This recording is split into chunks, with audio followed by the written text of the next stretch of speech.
The 2010 West Division champion flag has been brought back to the ballpark. Your Rangers return home triumphantly for a final week of preparation for the playoffs. And it all begins with a 3-game series with Seattle right here, right now on Fox Sports Southwest.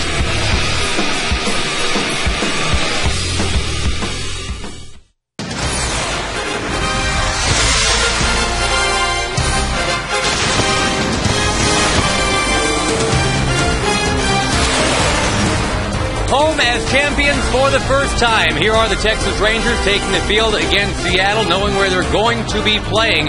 A week from now, it will be in the postseason. Isn't that a nice thing to talk about? With Tom Grieve, I'm Josh Lewin. The guys have been saying it's just the first step, but now it's getting ready for that second step. C.J. Wilson's on the mound tonight, making sure that everything's right for him. And there's no way that we'd be sitting here right now talking about the champions of the West if it wasn't for the way C.J. Wilson had pitched this year. After Trevor Cahill's game yesterday, CJ's become the toughest pitcher in the league to hit. Opponents hit .212 against him, the toughest to slug against. He very seldom gives up a home run. His ERA's in the top 10, and he's won 14 games. For a guy that was in the bullpen last year, you can't ask for much more than CJ's given the team this year. The Rangers opening up a 3-game series with Seattle, then it's going to be the Angels for 4, then it will be either the Yankees or the Tampa Bay Rays, what it really means quite a bit. The banner has been raised. The Rangers are ready to go here at home, and we'll show you that banner. Talk a little bit more about it when we come back.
Banner that has just been unfurled, noting that indeed, after a lot of hard work and a lot of angst, the Rangers are the champions. And Ron Washington getting it done in Oakland, that was special.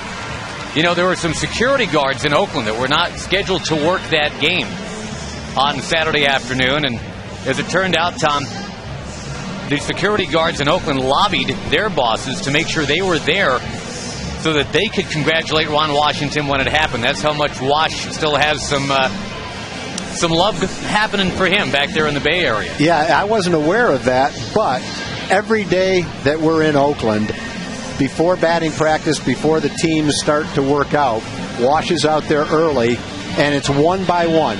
Stadium workers, security guards, A's employees, they kind of make their way down to the field to say hi to him, so you know how popular he is. It's the same kind of congratulatory assembly line that we saw, and it was very warm with Michael Young, that the guys all lined up to say to Michael Young, you deserve this more than anybody, and that was pretty neat to see.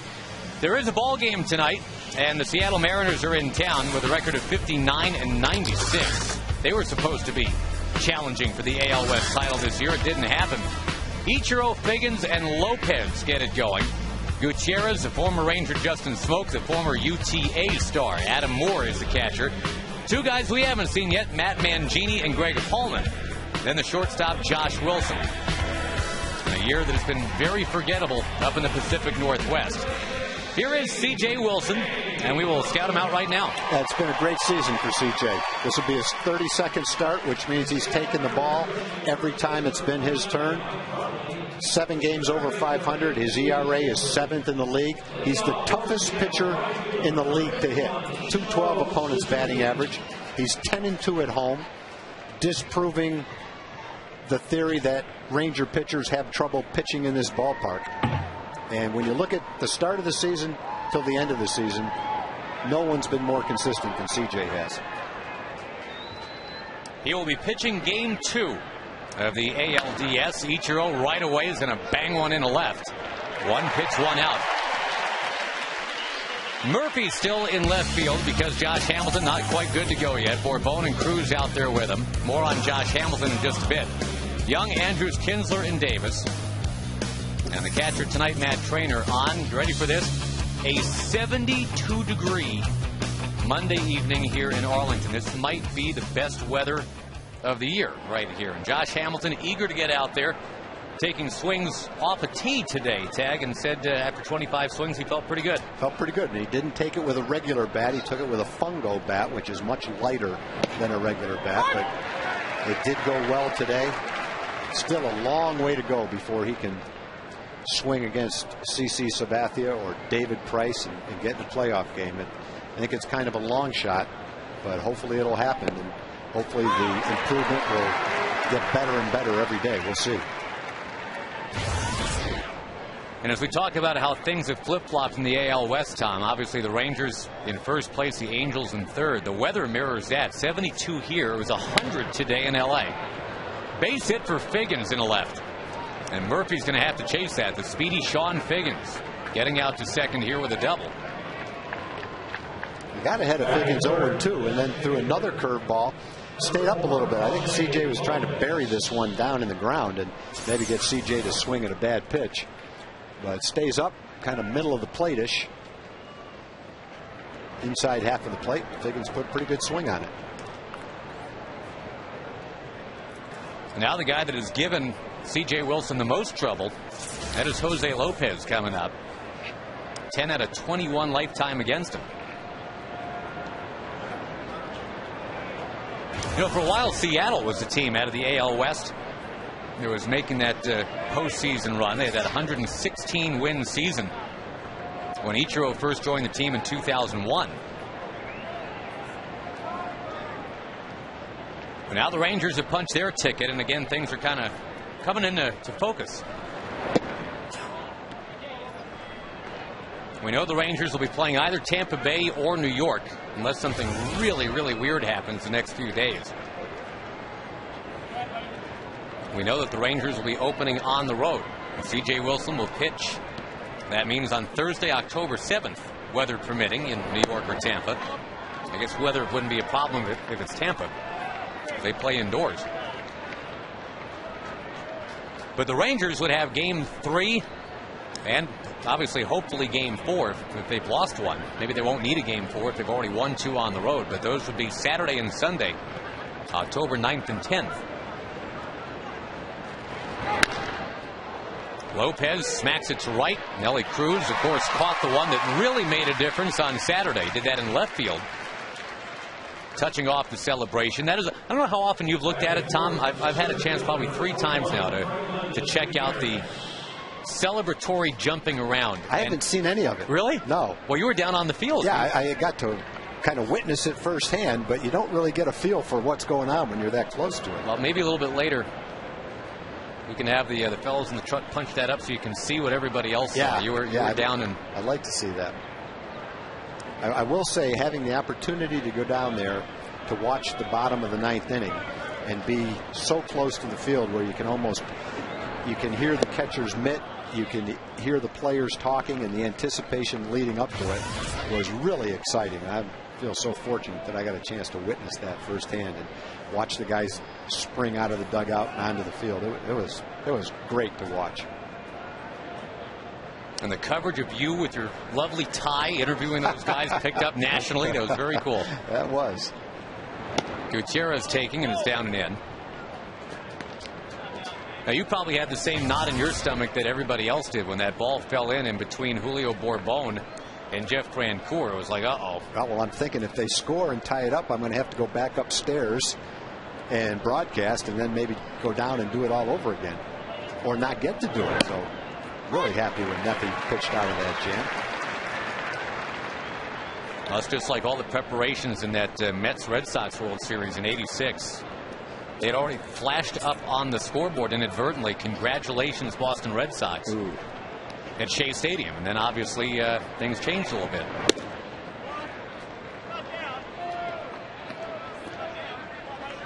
Well, there was a happy dog pile, as it turned out, and about a 2-hour post-celebratory situation in that very small visiting clubhouse in Oakland.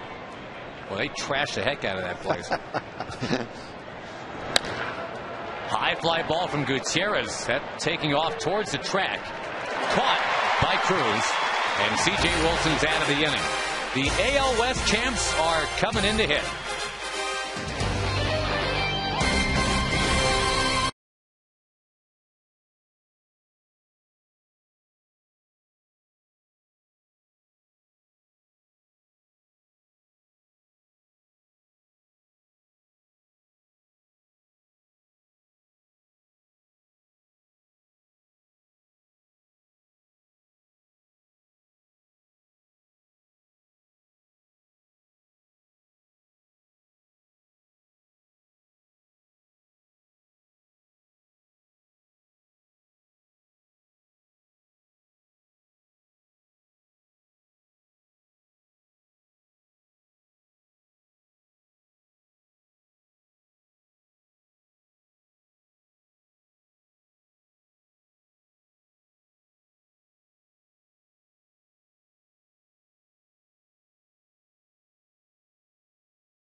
By the Ford F-150. Check out the 2010 F-150 and drive one. Ford is the best in Texas.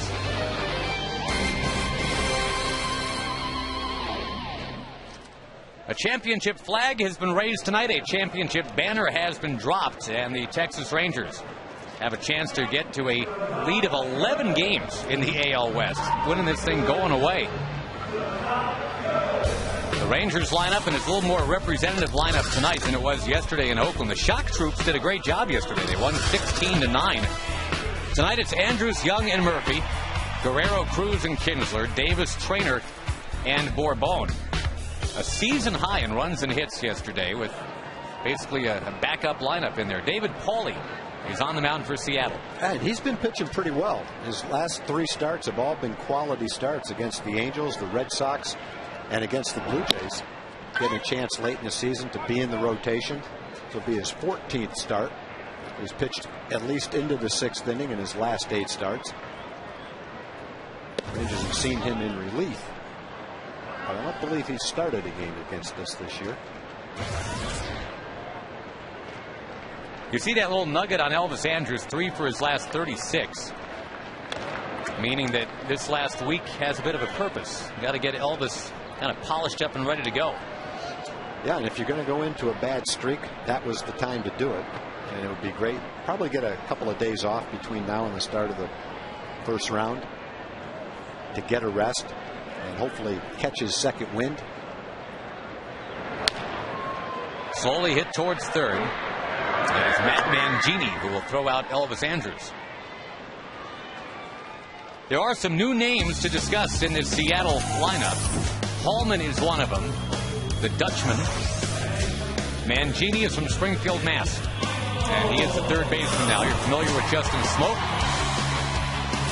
There is a new manager to talk about. We saw him in Seattle about a week and a half ago. Darren Brown, the Amarillo native, Jackie Brown's relations. Don Wakamatsu let go, and it's been Darren Brown's team for about a little more than a month now. Darren is the son of Jackie's brother, Paul. Both Jackie and his brother were both major league pitchers. Jackie, of course, for a long time with the Rangers, among other major league teams. Paul with the Phillies. Michael Young now is going to a postseason for the first time. And so much has been talked about and written about, and I think for good reason, Tom, since this guy is the face of the franchise, and a franchise that hasn't been in the playoffs in 11 years. Back to Paulie. I was talking to Rich Billings before the game. He came by the booth and said that Jackie had called him the other day that he was going to be in town, wanted to get together and have lunch. He's going to come see his nephew. Then he called back and said he was sick. He couldn't get off the couch. So knowing what a wimp Jackie is, he's probably on the couch watching this game right now. So Brownie, get out of bed and get in the car and come down here and watch your nephew manage a big league game. Harsh words right there. It is. And the one that wants to see him do that the most is his wife, Jan, who probably can't wait to get him off the couch. There's Rich. Rich and Jackie and I were off and on roommates in the minor leagues in Venezuela and the big leagues. Rich enjoying a little hot dog. Pretty excited about the Rangers going to postseason play. Wasn't happening when you guys first got here in 72. It was not. Sure. It was happening in Venezuela, though. We could win over in Maracaibo. What wasn't happening in Venezuela? Billings led the Rangers in 1972 in batting average, Tom, at .254. Yeah, he had a good year. Led the team in runs batted in with, you ready for this one? 58. Nowadays, you have that kind of year, you get sent back to the minor leagues. He was our best player. Well, Josh Hamilton had 58 by Memorial Day.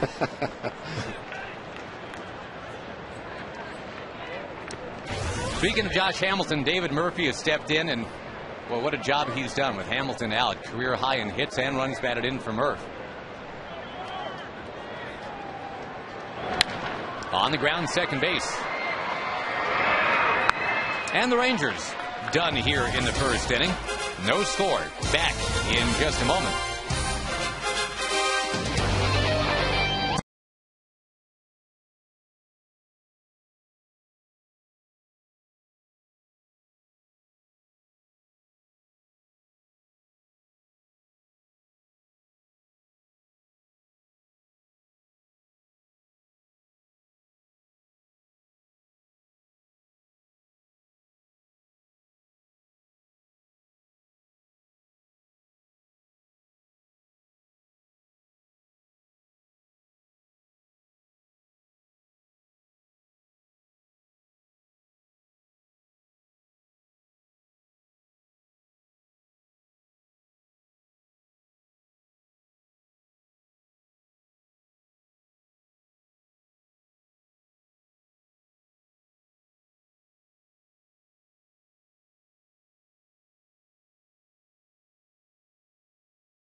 usually I have like these Holiday Inn 5-cent pens.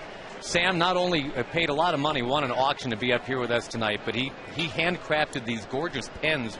You got a blue one. I got Ranger blue, Ranger red. And thank you, Sam. I'm breaking mine out tonight. Sam's a great Ranger fan. His family here with him tonight, and for a great cause, put some good money in. So thank you, Sam, very much. Jim Knox is standing by talking about good causes. What you got, Jim? Okay, Josh. Got Breon here with the Texas Rangers here to talk about a great cause. That is the Josh Hamilton Baseball Camp. What is that all about, Breon?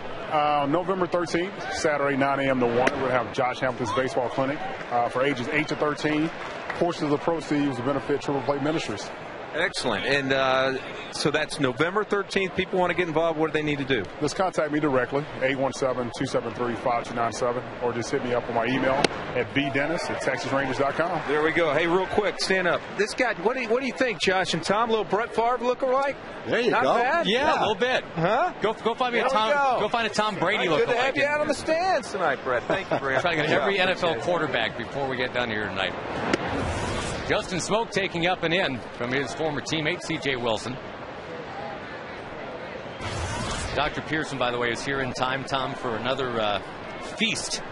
Yeah, we got a lot of food. Yeah, once we get a little bit further down the road, I've got a whole bunch of people to thank. I'll get to that in a little while. Figured I'd segue you there if we had the chance. But well, we can do a couple of them because I don't think I'm going to be able to do them all at once. I've never. Well, no, I can't say I've never, but we're AL West champion broadcasters now, so we're getting that kind of service. Well, let's start then. Clyde Berkeley and Ann Berkeley sent up a huge banana nut bread, loaf of banana nut bread. Thank you, Clyde. Thank you, Ann, for that very much.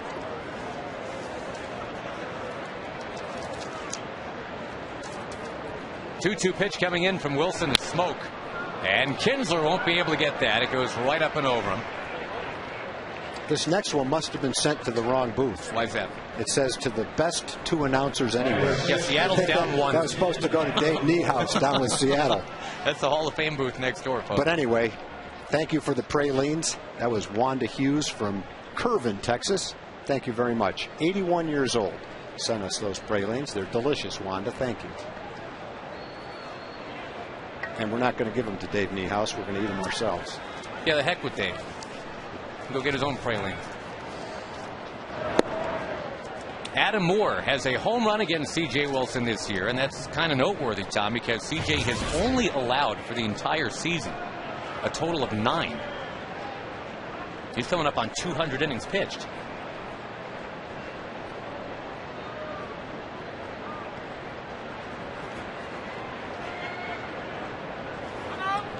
Well, the Rangers, Josh, in the past have been looking for a pitcher to give them 200 innings.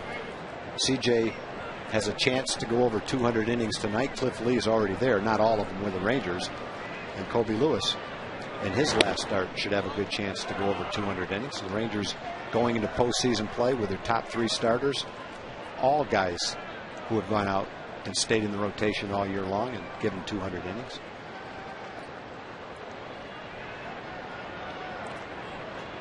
Kobe and CJ all season long have been among the top pitchers in the league. Boy, not again. Adam Moore drives it, this time off the wall. And it'll roll. Smoke coming around. He's going to be waved. And he will come on in and score. Adam Moore's homer was to left field in Seattle. This is a double up on that wall here in Arlington to right. There's something about C.J. Wilson doesn't scare Adam Moore.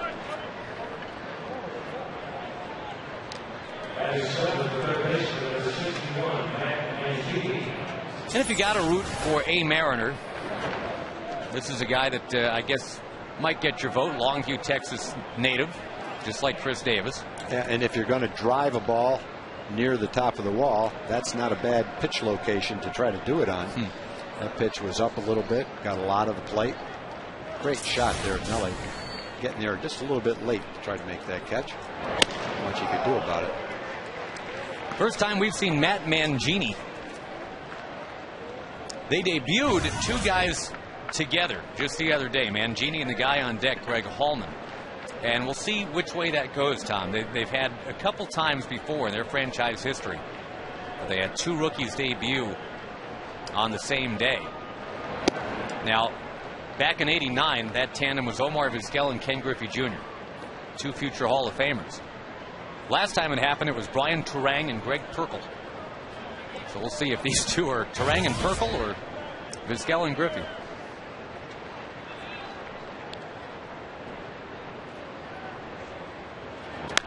On the ground. Davis makes that play, but in the process, Moore scoots to third. I think when you're a young rookie left-hand hitter hitting against one of the toughest left-handers to face in all of baseball, and you have a good swing, pull the ball on the ground to move the runner from second to third, you've had a pretty good at bat right there. That's why everybody's high-fiving him down in the dugout. Move that guy to third with 1 out. Ron Washington's going to play the infield in right here. And a chance for Greg Hallman to get his first big league RBI.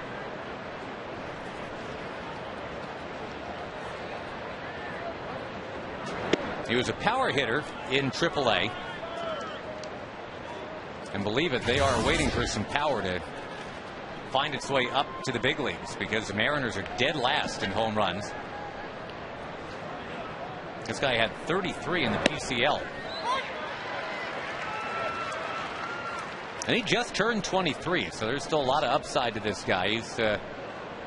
He's from Haarlem, Netherlands.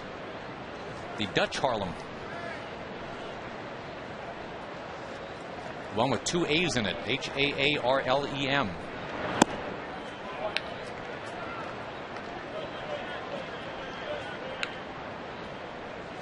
97 homers. That's it. Remember the Mariners when they had A-Rod and Griffey and Buhner. When Lou Piniella was the manager, they were all about mashing that baseball, but boy, not anymore. Down near third, and it gets by with the infield in. There is the first RBI. Greg Hallman is going to end up at second base with a double. Seattle's up by 2.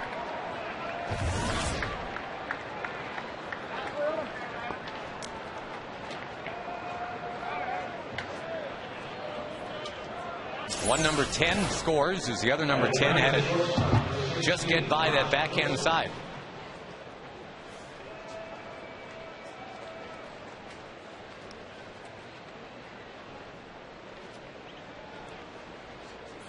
That was a good opportunity for Hallman right there. Hallman had started off his Mariners season 0 for 9.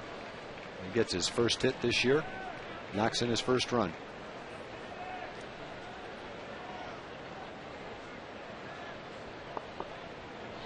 Number 9 hitter Josh Wilson now. Again, C.J. Wilson, no relation. Strike 1.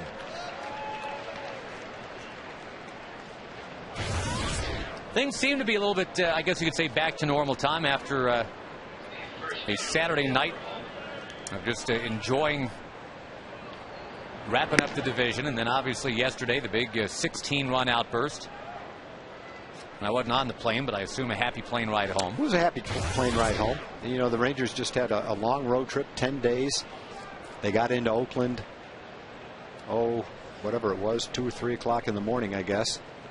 Got home last night sometime around 1:30 or 2. Had a night of celebration. So you would think the guys might be a little bit tired right now after that road trip and a couple of late night arrivals. And Saturday night, boy, that clubhouse was one tiger and one baby shy of looking like that hotel suite in The Hangover. That place was a mess. I didn't see Mike Tyson down there, but that's probably for the best. Word had it that he was back in the trainer's room. Looking for his tiger. What do tigers dream of when they dream their tiger dreams?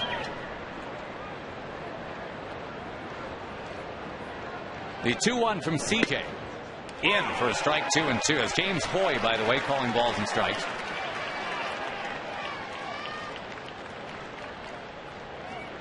Yeah, it's funny, the Rangers, Tom, in that series with Oakland, you mentioned they got in at 2 or 3 in the morning, and the next game they roll out there, they get no runs on 1 hit. And they got some sleep and went out and scored 30 runs in the next 3 days. Foul tip grabbed by Trainer for strike 3. That's a little better. Got ahead in the count. Got him to chase a changeup. Trying to limit the damage to just 2 runs here.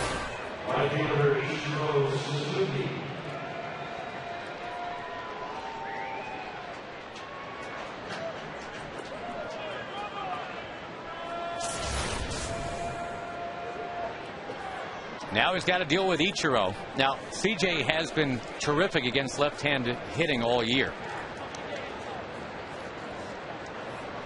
Opposing slugging percentage of 182. That's the best in the major leagues, lefty to lefty.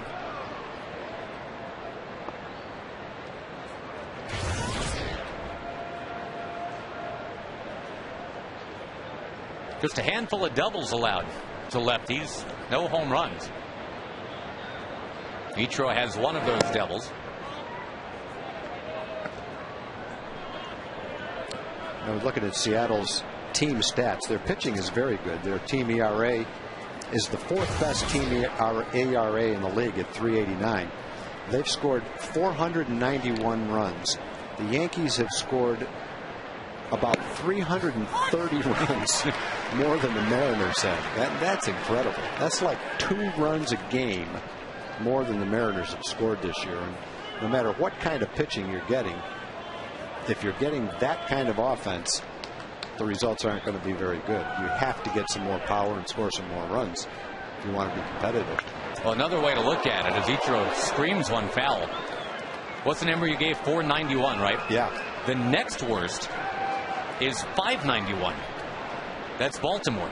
So they got 100 fewer runs than anybody else. Yeah, that's pretty remarkable in today's game anyway. Although I think you could make a case that pitching is making a little bit of a resurgence right now. All across baseball, right? All across, yeah. More and more staffs have strong pitching. We were talking about that the other day in the American League West. Ichiro down on strikes. Now C.J. Wilson giving up a couple of runs, but he ends up striking out Josh Wilson and then Ichiro Suzuki. Rangers coming up down by 2.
Season, and obstructed view seats and standing room tickets still remain for those 2 potential home games that are looking like October 9th and 10th, Saturday and Sunday. 972 Rangers or TexasRangers.com. 2 ways to go about getting your tickets. Vlad Guerrero leads things off here. The Rangers trail 2-0, and I'm glad I'm not a city planner, Tom, because since those are the home games, Guerrero absolutely obliterating one. It goes to the wall, and it is gone.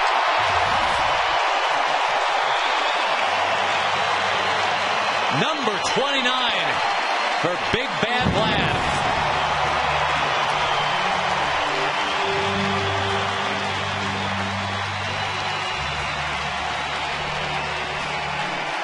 And Vladimir Guerrero now tied for 37th all-time in home runs.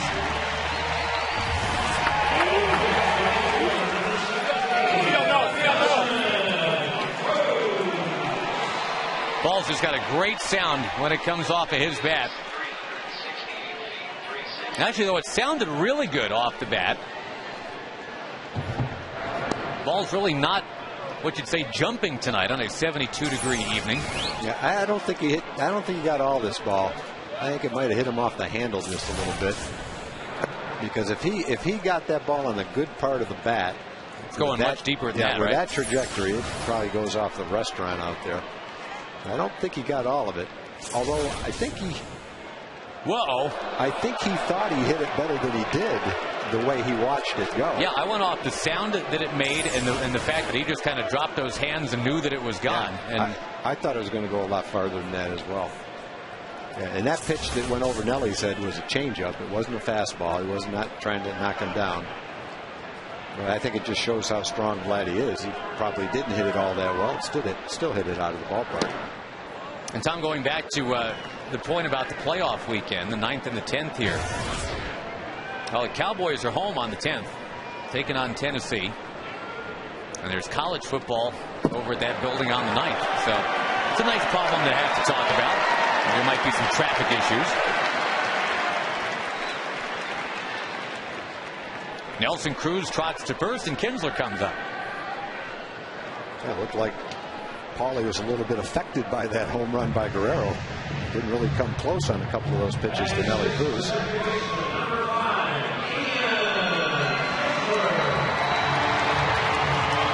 What a pickup. Vladimir Guerrero. We talked about this a bit in Oakland, Tom, and how the Rangers were kicking the tires on Gary Sheffield and Xavier Nady.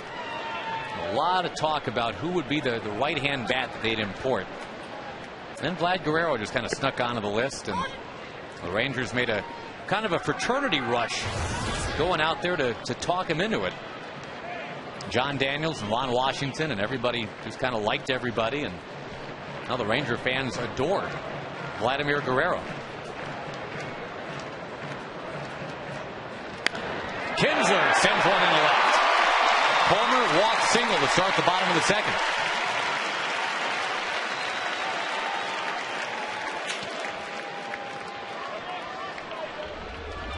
Check your Ford leaderboard. Ian Kinsler getting on base at a very successful clip here in 2010.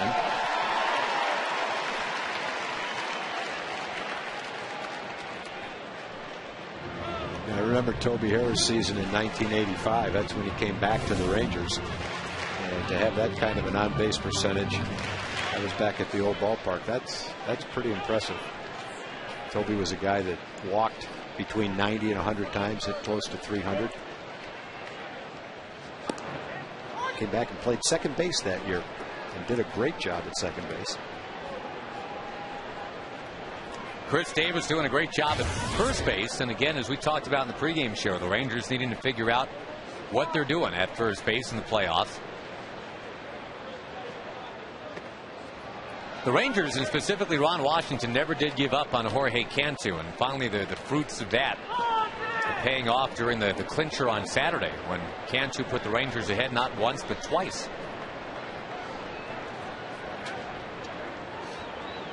The Rangers are going to be facing at least one lefty, if not more. Scooped up at first base, and isn't that funny? It's Justin Smoke taking care of Chris Davis. Those are the two guys battling to play first base here earlier this year for the Rangers. Now Davis battling with Mitch Moreland and Cantu. The good part is that on the outs, both guys moved up to second and third. Great opportunity for Matt Trainer. He's going to be hitting with the infield back. So name of the game right here is make some contact. Hit the ball on the ground, pick up a run.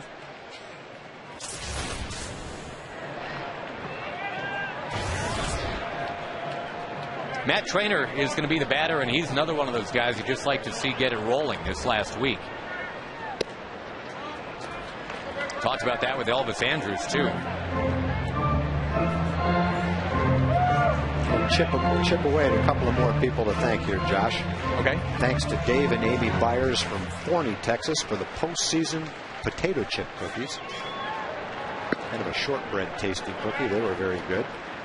Homemade sweet jalapenos sent by Cleta Farrell and Jeanette Sears. They're from Corsicana, Texas. It's a family recipe for the last 30 years. So thank you very much for sharing it with us. When we get done reading all this, people are going to wonder, how in the world did you eat all this food? And all we can say is we get a lot of help. Well, that's why we brought in the good doctor tonight. That's why Sam Pearson's here. Sam was watching the game till he saw the food back there. Right. Not only bringing us pens, but eating our food. That's what it's there for.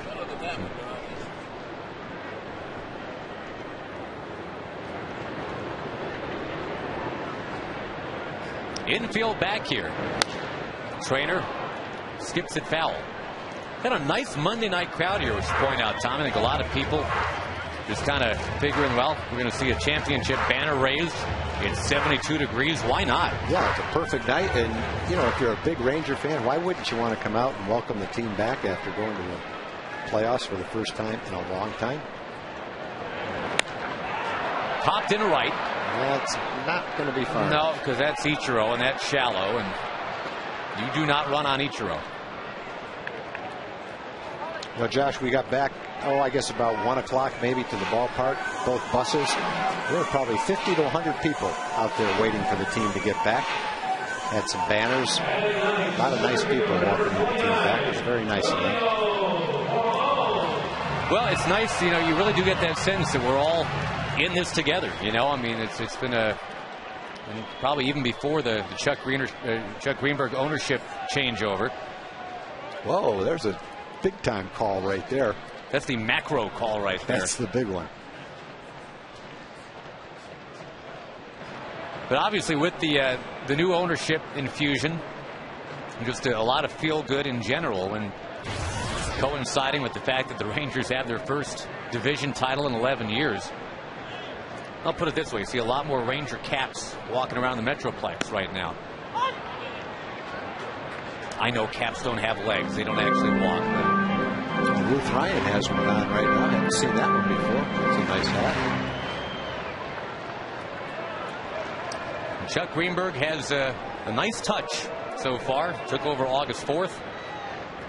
6 weeks later, he's in that clubhouse and watching the guys spray each other with champagne.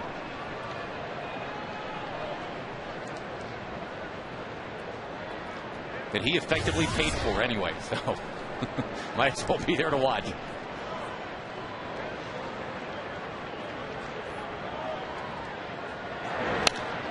Borbone shoots it up in the air, and backpedaling, grabbing it is Mangini. The Rangers settle for the 1 run on the Vladimir Guerrero home run. 2-1 Seattle at the end of 2.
F-150. Ford is the best in Texas. By Geico Insurance, where 15 minutes can save you 15% on car insurance. And by AT&T, rethink possible.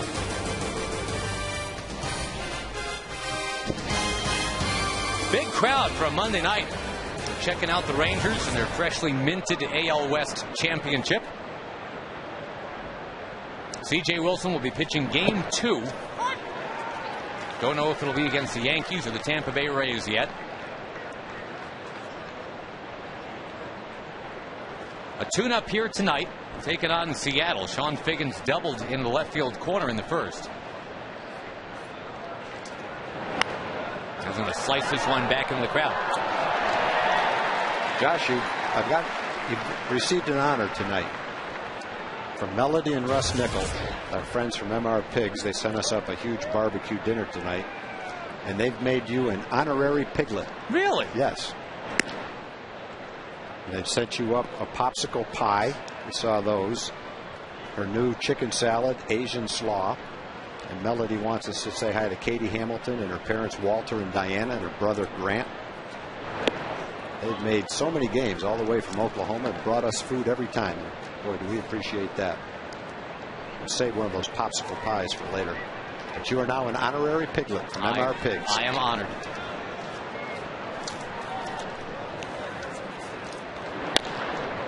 Deflected by C.J. Wilson and retrieved by Elvis Andrews. And that will go as another base hit for Sean Figgins. That probably would have been an out if C.J. didn't touch it. It was a high chopper. Elvis is going to get a great jump on any kind of a ground ball, but I think he would have fielded that ball and had a close play at first, but he fielded it and threw it accurately. Probably had a great chance to get Figgins.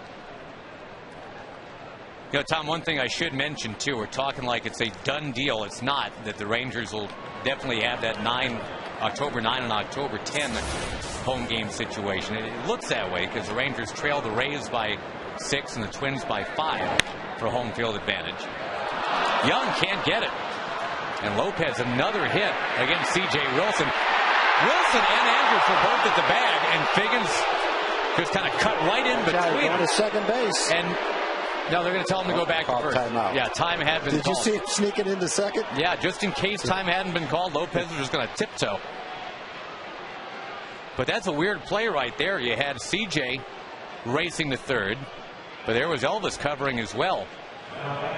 And Figgins just barely got into third base. I think the tag was there, but I think he eluded the tag. Get a good look at it right here. He slides. Now he's in there safely. He got the foot in there early. A couple of soft choppers turns into a first and third situation.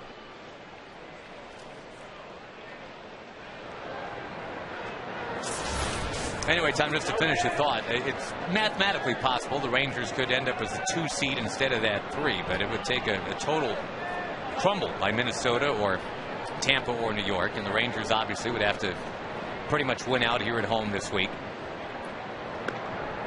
So don't make in ink plans yet for it being October 9th and 10th. But realistically, that's just the probably of it.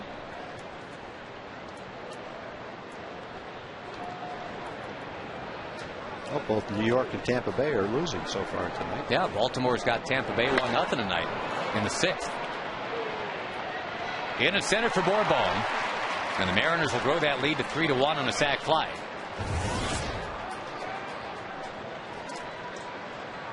Yeah, Baltimore has been pesky this entire second half. The Yankees getting drubbed by Toronto 7-2. We mentioned it.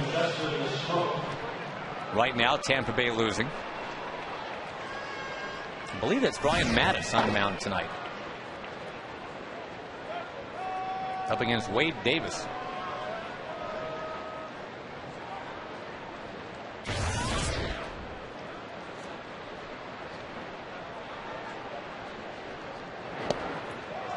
Justin Smoak down 0-1, and in his time as a Ranger, a .209 batting average. He had 8 home runs. Hitting about 190 as a Mariner with 2 home runs. That's what he did in the PCL playoffs for AAA Tacoma.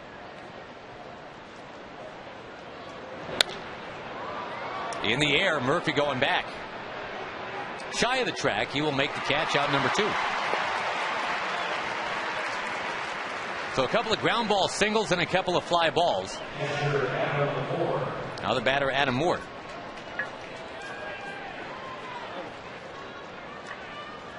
Now, one thing I'm sure Tom's going to be talked about this week is momentum. Do you need it heading into the playoffs? And, you know, there's arguments on both sides. The Yankees in 1995 went 22-6 in September. Everybody said they're the hot team. They're going to run the table. They lost in the first round to these Seattle Mariners after going 22-6 in September. Then you go to the Tigers in 2006. They were awful down the stretch. They lost their last 5. They were 19-31 their last 50 games. And they went to the World Series. Yeah, I don't know exactly how you figure that part of it out, but I think the one thing you do want is you want to be well rested and healthy. And then if you've been the best team in your division for 162 games, you're at least in position to be as good as you can be in postseason play. And for the Rangers, that would mean getting Josh Hamilton back to be at 100%. And I think if Josh is able to play in the postseason, all the pitchers look healthy right now. If Frankie Francisco could come back and go into postseason play 100% healthy like that, then you take your chances. Then you've got your best guys ready to play.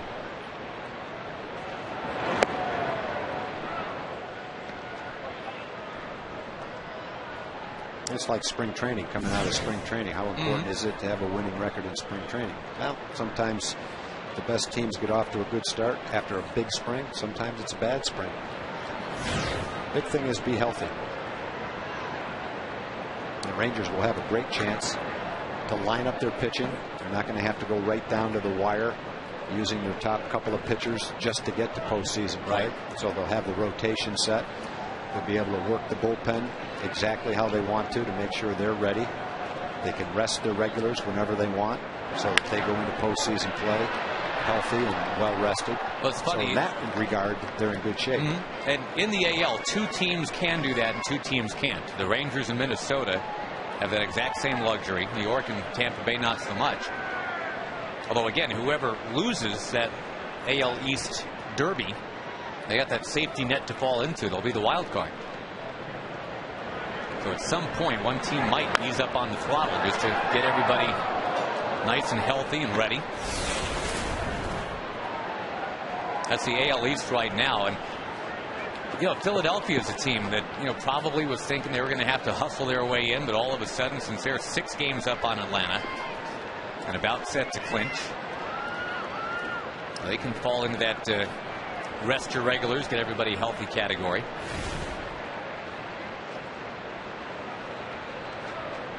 Cincinnati's there too. They'll be able to do that. But Atlanta, San Francisco, San Diego,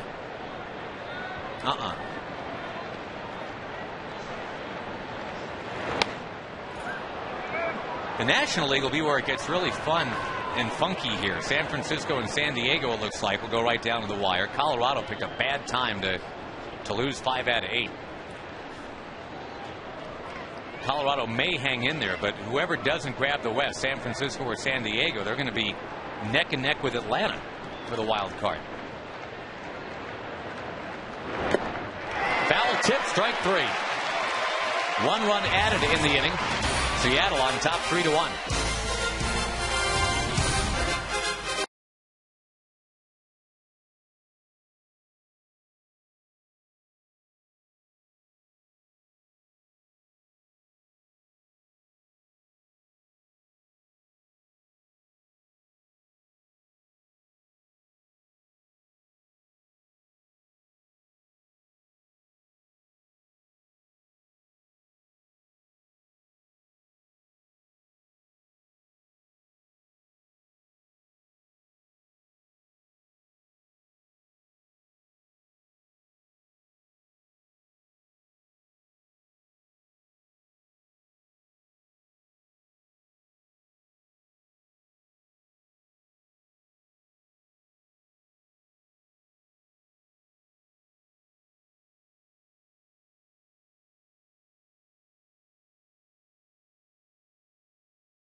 the Rangers at TexasRangers.com. Browse the largest online selection of authentic team gear. Get your caps and T-shirts and jerseys, collectibles, claw and antler shirt, playoff gear from the source, TexasRangers.com.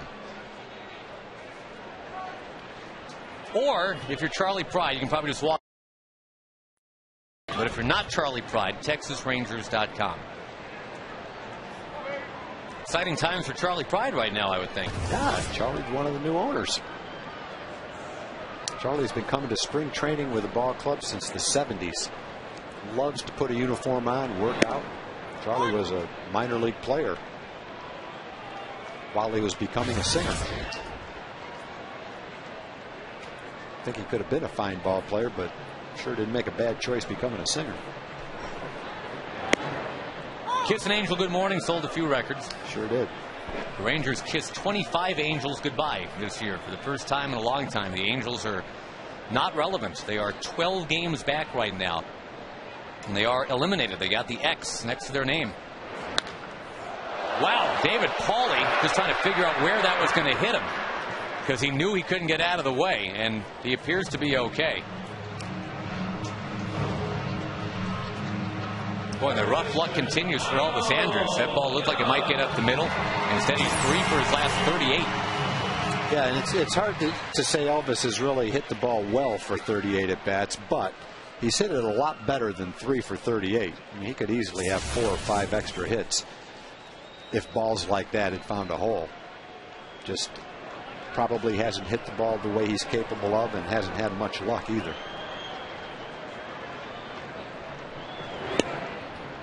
In for a strike to Michael Young.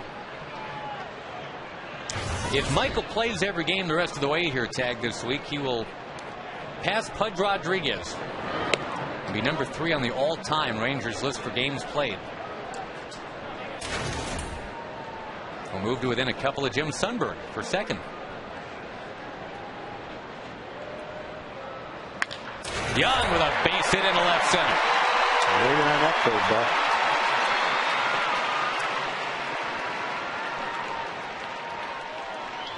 Michael Young having dried out nicely from the champagne shower. Our Geico quote of the day: I wanted to feel it. Feel that burn. And believe it, that stuff does burn. You ever get beer or champagne in your eyes, that doesn't tickle.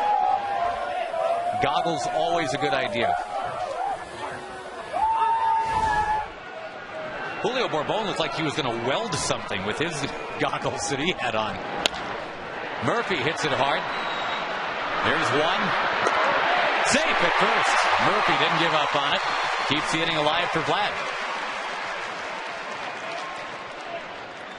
Now, you had the outside the locker room assignment, Tom. I did. So did you stay reasonably... I had no champagne on me. I didn't have cause to go in the clubhouse. I was very happy to be where I was. And I was fortunate enough to have some great interviews. People came out. And I didn't have to go in the clubhouse, so I was spared. Made for a much more comfortable ride home after the ball game. You, on the other hand, got a little bit of a champagne shower. How was your flight? Well, I got in there for a minute and a half, just thinking I'd just kind of, shake. There were a couple of people I just wanted to say congratulations to, and I figured I'd have enough time. It had all died down by then. But they ambushed you? I got on the Southwest Airlines flight to Seattle about an hour after that, and there were some people on there that could not believe I smelled the way I smelled. And that is, by the way, because of the champagne and the cigars and the other stuff, I think. Guerrero, one hopper to third, and Mangini will get it across to end the inning. Nice to be talking about a celebration, though, isn't it? The Rangers can do that because they have won the AL West.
TCU. It's a mixer going on here. We got the Thetas, we got the Sigeps. Why the ballpark? Why the mixer at the ballpark? We came out to the ballpark tonight to watch the banner fall and cheer on the Rangers. They just won the Mountain West Conference, so let's go Rangers! I think a little excitement out here, guys. A little excitement. And they do have a pretty good football team to cheer for as well. All right, thanks a lot, guys. Josh. Jim, thank you very much. It is an exciting time to be a sports fan around here, isn't it? Between TCU and the Rangers, and the Cowboys finally got a win. And it's a good week.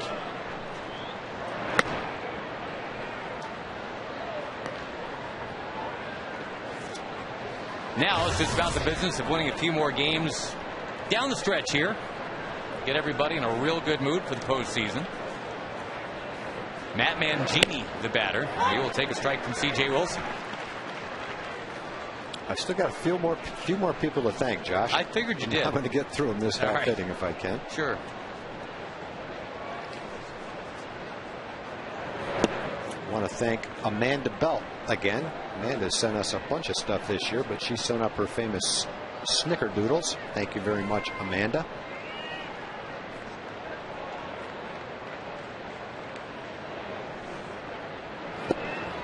Thank you to Sue and Pat White for the great almond crunch, homemade almond crunch that they make. That was very good. Banana nut bread from Ann Swan. She even drew a picture of a hand doing the claw. Shows she's a great fan. Thank you very much, Ann. Foul by Mangini. Last but not least, Dana Terry, along with her mom Naomi, sent the squash and jalapeno relish, the hotter than blue blazes salsa, and the hotter than Hades apricot and habanero jelly. So that was a great addition to all our stuff. They're from Wichita Falls, Texas. Thank you very much. And now I am done, and you can make this call right here. Oh, sure. Fly ball to left. Well, someone's got to call it. That's true. The best one, though, the best fly ball to left was one that set off the celebration. And again, I'm hoping they'll show it to you here, Tag, so you can see what you missed from being down on the field, because it was fun. We haven't seen one of those in 11 seasons. And, you know, there are other franchises that have gone longer. The Reds are finally going this year. It's been 14 years for them. Kansas City now at 25 years.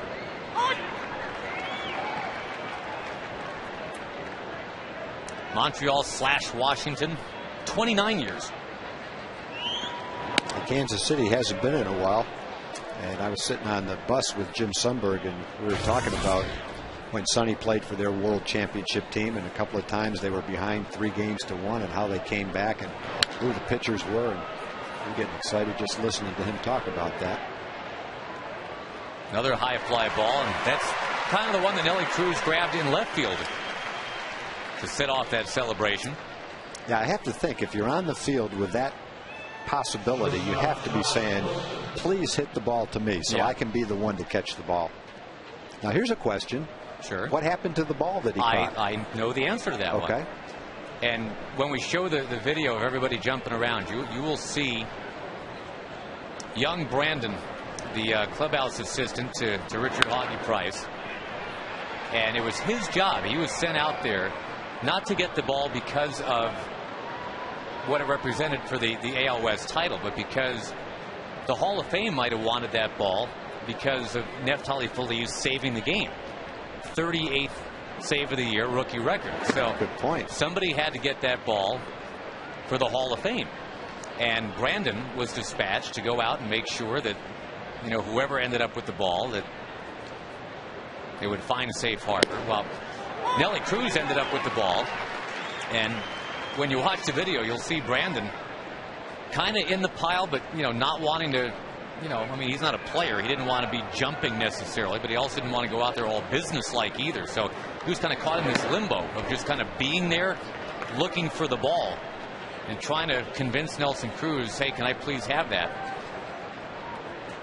And in fact, Brandon was saying he pried Nelly's glove, and there was no ball in there, so he kind of panicked. And then, you know, when everything died down, he said to Nelson, "Where's the ball?" Nelson said, "It's in my pocket." He wasn't taking any chances. Right. He said, can I have that? C.J. Wilson strikes out the side. And did Nelly get it to him? Yes, he did. Okay. Didn't strike out the side. Sorry about that. Struck out Josh Wilson to end the inning. It's 3-1.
If you'd like to learn more about Chevy's commitment to Youth League Baseball, go to ChevyTexasBaseball.com. Well, the man who had the honor of squeezing that baseball to seal the deal will be leading things off here. The Rangers have Nelly Cruz coming up in the bottom of the fourth. Saturday around 6:30 p.m. North Texas time is when it all became official.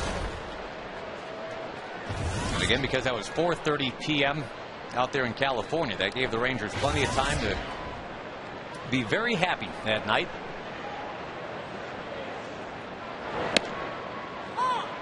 Paulie has a good sinker. He throws, at least today, upper 80s, but has good movement on his sinker.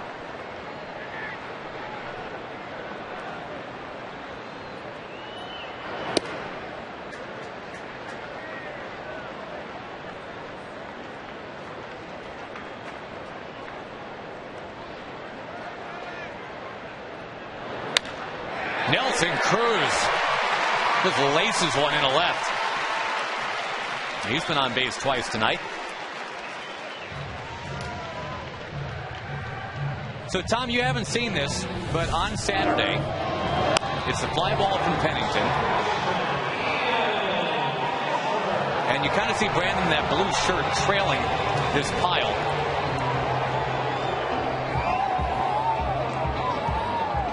Very happy bunch of Rangers.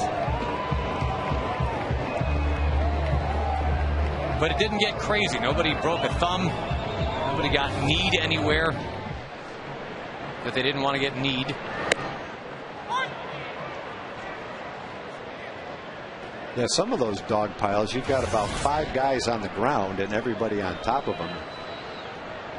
Definitely looks a little bit dangerous. That one was just about right.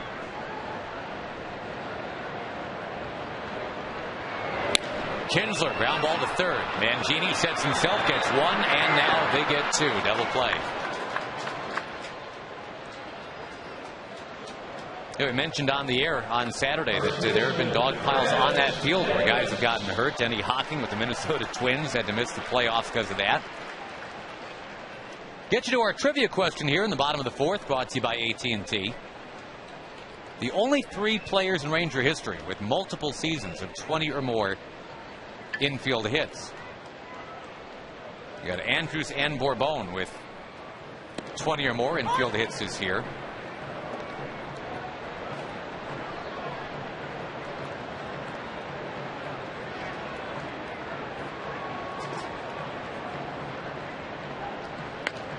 Check swing foul from Davis.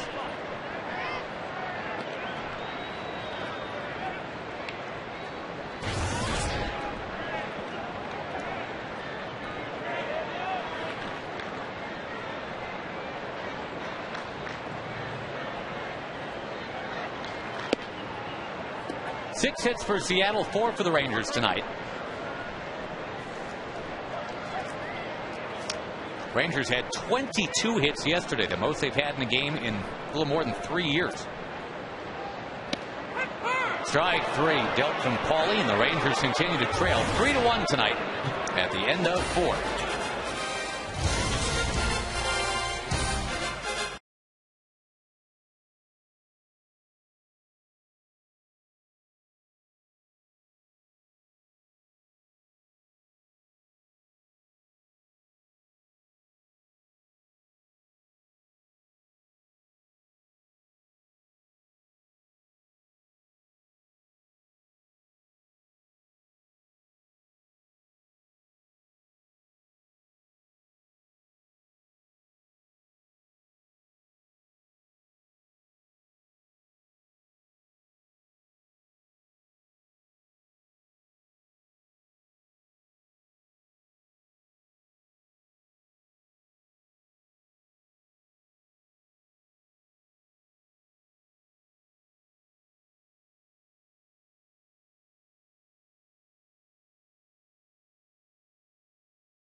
With multiple seasons of 20 or more infield hits, the speedsters are Michael Young, catcher Pudge Rodriguez, and the scooter Scott Fletcher.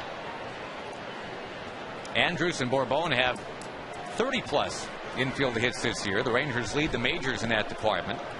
Steve Busby is here, and he is working with an AL West champion. That's something pretty cool, isn't it? That's fantastic, Josh. I can't begin to tell you how much fun it is for all of us to watch this and be a small part of it. But it's, from a fan standpoint, it's tremendous. How many infield hits did you ever have, Buzz? That would be none. None? Yeah, that'd be none. I know you gave up a few. That had to be frustrating as heck. You get a little ground ball somewhere. Well, at least it wasn't a run real fast. No, I guess that's true. How many times you go deep? One that didn't count. Why didn't it count? Grand slam. It was foul? No. I just missed it. It was a strikeout. Umpire called timeout. No way. Yeah. He called timeout to throw my roommate, as it turned out of the game. Wow. I had a grand slam my first time up in Anaheim. Wow. So you're back home. Yep. First time I pitched as a professional in front of my hometown crowd. How far out of the batter's box did you get? I got about 3/4 of the way to first base. Wow. I was kind of. And then what'd you do after that? That at bat I singled. So you got to pace it. Yeah, I did. A couple of runs anyway. A couple of ribbies. Yeah, I still. Paul Splittorff, my roommate, and he got thrown out. Split? Yeah. Took him 6 years to fess up to it. The 2-2 to Ichiro. Speaking of infield hits. Got him. Doesn't get it this time. I thought it was going to be an infield hit, too. Well, only because of the guy who actually hit it. Anybody else, you're thinking, ground ball to second base. Yeah. Ichiro's something. He may be as good as anybody I can ever remember, just putting the ball in play like that and using his legs. Yeah, it gets frustrating watching it. We face him 19 times a year, so you see that. who knows how many times, and after a while, you start to say, God, I'm going to get another cheap hit. But that's who he is. That's what he does. You're right. That's what he's trying to do. He's trying to slap the ball and play like that. And so he's very effective doing that. Drive me crazy if I were the pitcher. Especially if he beat me to first base covering first for one of those infield hits. Higgins lofting one to right. All right, so Buzz, what happens now this week while the Rangers, kind of take a breath and realize there's more work to do? Yeah, well, like Michael Young said, you checked off one thing out of your work list for the season, but there are a whole bunch more you've got to work on, and you relax a little bit. And the guys did yesterday, and they will today and tomorrow. And what I mean by relax is kind of take away from the mental grind of get away from the mental grind of it.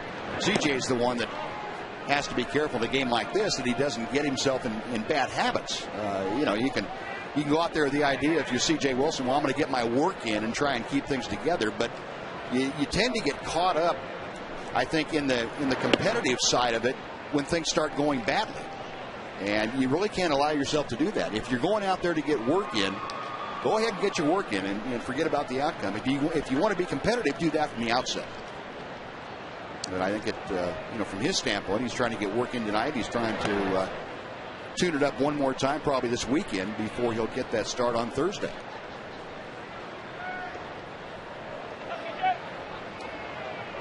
Pitch count at 76 right now. Had a very reasonable 12-pitch inning to open up tonight, but having to work a little bit harder since then. Buzz, what would you anticipate if CJ has another start between now and his playoff start? Would it be one of those things where he throws 40 pitches, or would he go out there for a regular game? How do you determine well, that? If he started Saturday, Tom, and I think that would probably be the most logical day for him to start, so it's the same amount of rest each time, you'd probably let him go ahead and work through maybe 80, 85 pitches. But if you labored at all, where you threw 25 or 30 in one inning, that'd be it. Right. Get him out of there. Right. He had relatively normal innings. Go ahead and let him throw 5 innings worth and get that going. With Lopez, the 2-out base runner. Franklin Gutierrez comes up. He had a sac fly last time.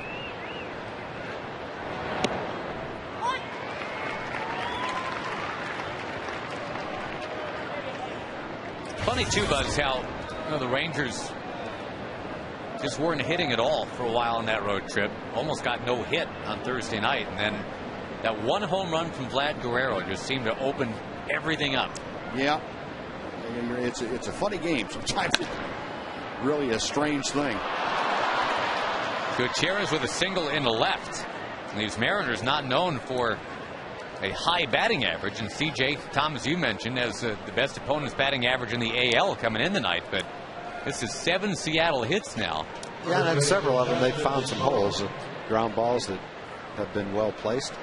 They've hit a couple of balls pretty well. The ball off the wall, obviously, by Moore was hit pretty well, that double.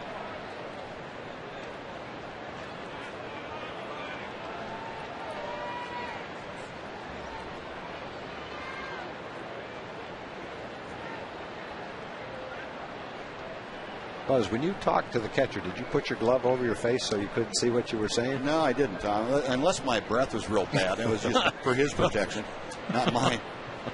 No, I never worried about lip readers too much. Did you know any lip readers when you were playing? No. I guess you probably weren't scrutinized quite as closely as they are today, maybe. That's true.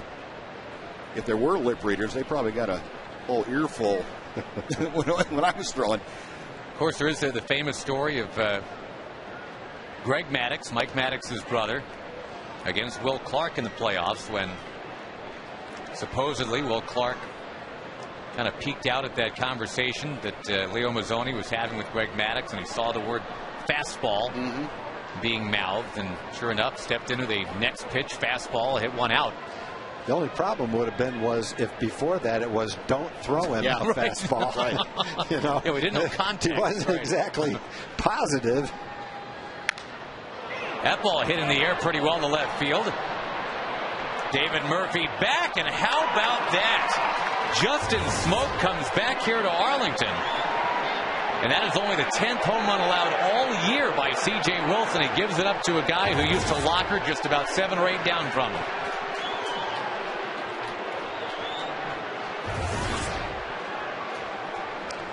We mentioned Seattle doesn't hit many home runs, the fewest in the league. But somehow they have hit 3 this season now against C.J. Wilson, who's allowed only 7 to everybody else. Well, to get to that point, it was a 2-out walk to Lopez that kept the inning going. Got the first 2 outs relatively easily. 2-out walk got the rally started. Smoke gets a pitch about belt high. Hard to tell off the bat whether it was gone. He put his head down like he thought it was gone. Number 11 for Justin Smoke, and just his 3rd as a Mariner.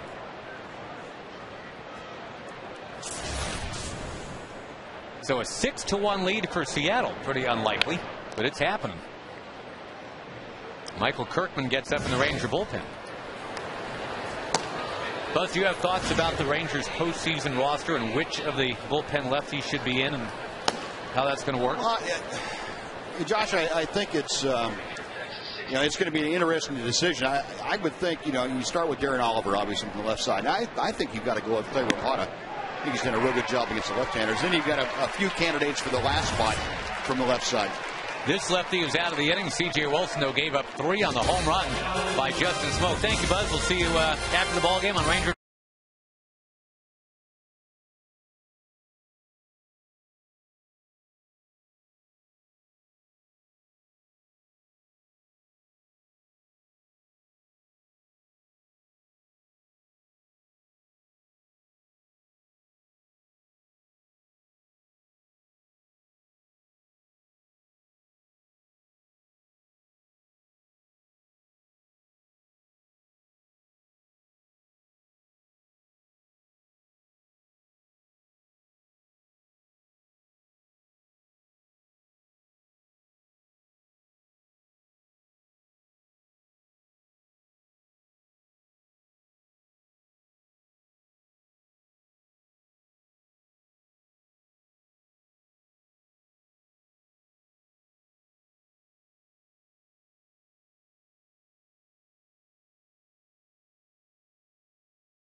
Tonight's postgame show, you can watch your Rangers' favorite replay moment voted on by the fans. They come from behind thriller. August 13th, the Rangers had spotted Boston 7 in the top of the 3rd. Came all the way back to win. An unbelievable night at the ballpark. It was the first night at home after the ownership change. We'll re-rack that for you as part of the postgame coverage tonight. David Pauly is on the mound. David Pauly is pitching well enough to be ahead here, 6-1. Trainer into center field, a base hit. I know exactly what Matt's thinking right now. Why didn't I do that the last time up? With 2 on. He was up with men on 2nd and 3rd. Like every time you get a hit like that after not driving in a run, that's what goes through your mind when you get to first base. Sometimes you just don't control the wind, unfortunately. Tough enough to control the what.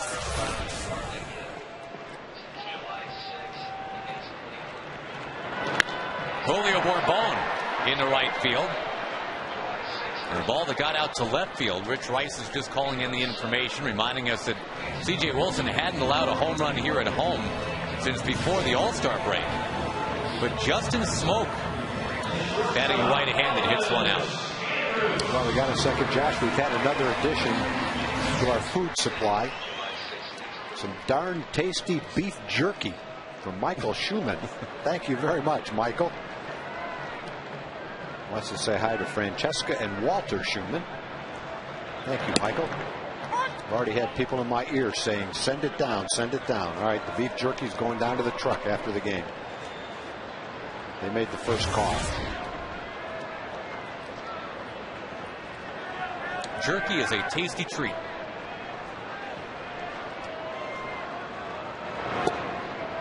Down and outside to Andrews here. What you got working right there? That looks good. Between innings next time, I'm going to have some of that, whatever it was, hotter than Hades apricot habanero jam. Paulie will back up and fire. Got a scissor back there to make the tag of the bag, and Josh Wilson did that. It looked like Josh Wilson was coming in case he had to field that ball, and then couldn't get back to the bag when he saw that Paulie was going to be able to catch it. They did get one out, though. Let's see if that's what happened. And the shortstop comes in like he might have to field it and go, whoops, better get back and make the tag here. Now Wilson's going, where's that bag? Here we go. Brings up Michael Young. 1 out of 2 tonight.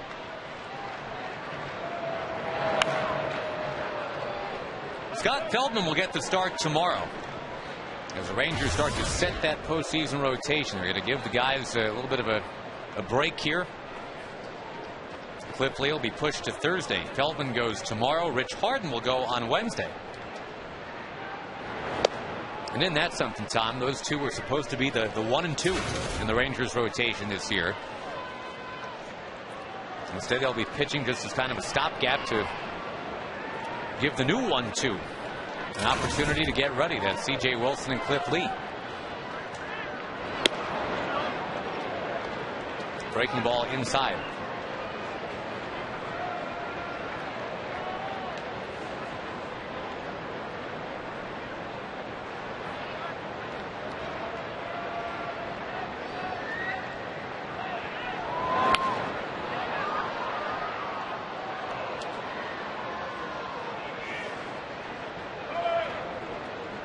One hit tonight for Michael. 214 lifetime against Seattle.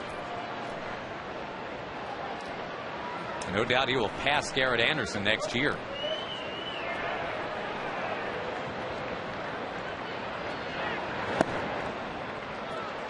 Well, Garrett Anderson is the guy who talked about scary moments for the Rangers trying to get to the postseason. Garrett Anderson had that huge hit that scared the heck out of everybody when it looked like the Rangers would lose that huge lead in '96. The Rangers ultimately kind of found their stride again and went to the playoffs for the first time. Up in the air, over Figgins. Thank you for being 5'7", Sean. First and third for the Rangers with 2 out. David Murphy coming up. Well, to get back in this game, you might have to go to the long ball right here. And you got a good guy up there, David Murphy.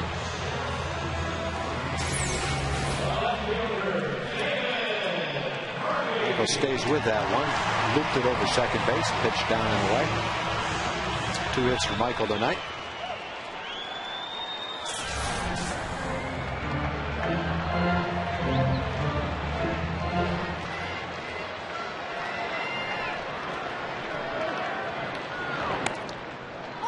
Paulie works that outside corner.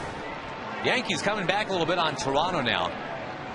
Vernon Wells a home run for Toronto tonight. Baltimore leading Tampa Bay.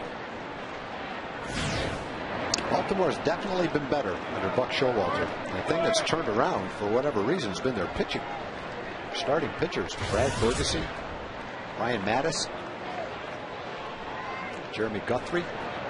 Got their starting pitchers throwing the ball pretty well. Yep, Seattle now has the worst record in the American League instead of Baltimore.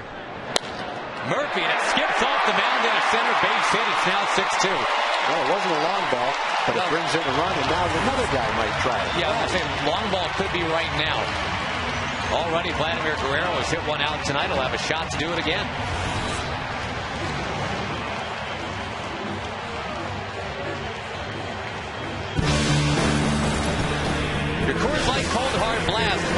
bad in the second inning.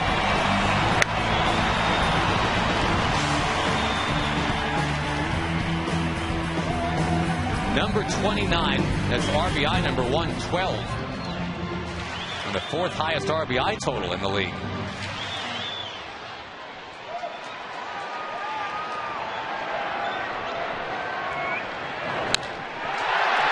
the air, left center. Didn't quite get it. Rangers settle for 1. It's 6-2 at the end of 5.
York Beach.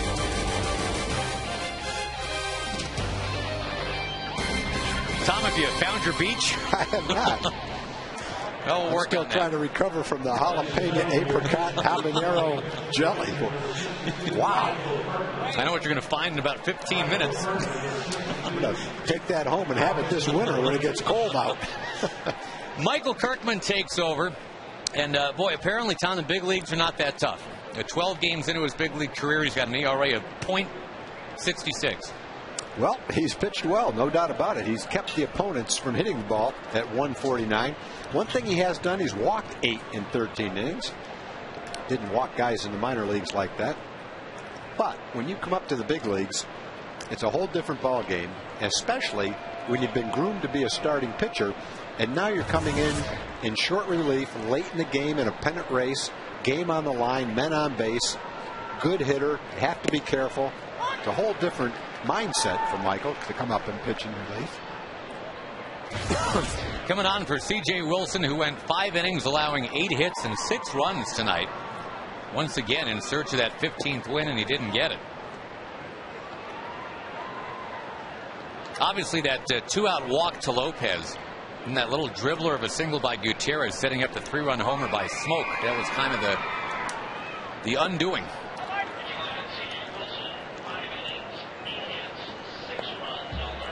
And that a home run allowed. The first he's allowed here since July the 6th.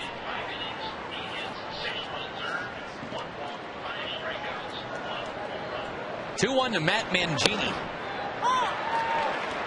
Make it 2-2.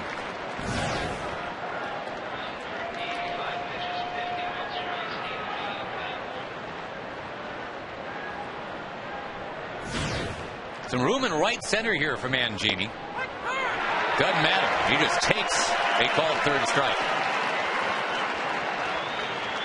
Moore struck out to end the 5th. Mangini striking out to start the 6th.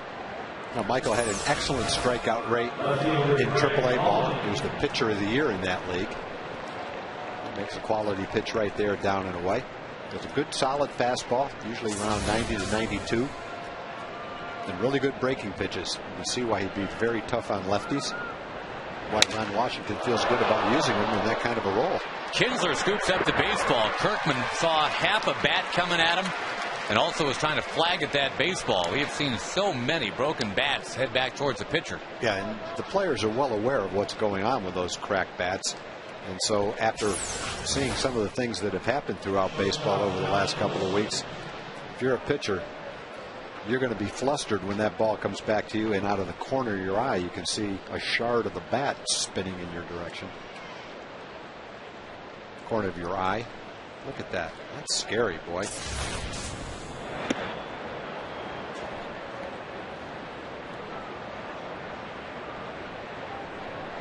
Josh Wilson has struck out a couple of times, once swinging, once looking.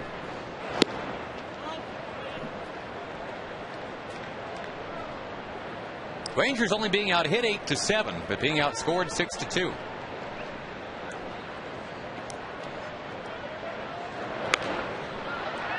Back into the crowd it goes. We see a lot of Ranger gear being worn now, more and more. Some of the playoff gear being bought up at that Majestic Grand Slam gift shop. The claw and antler shirts.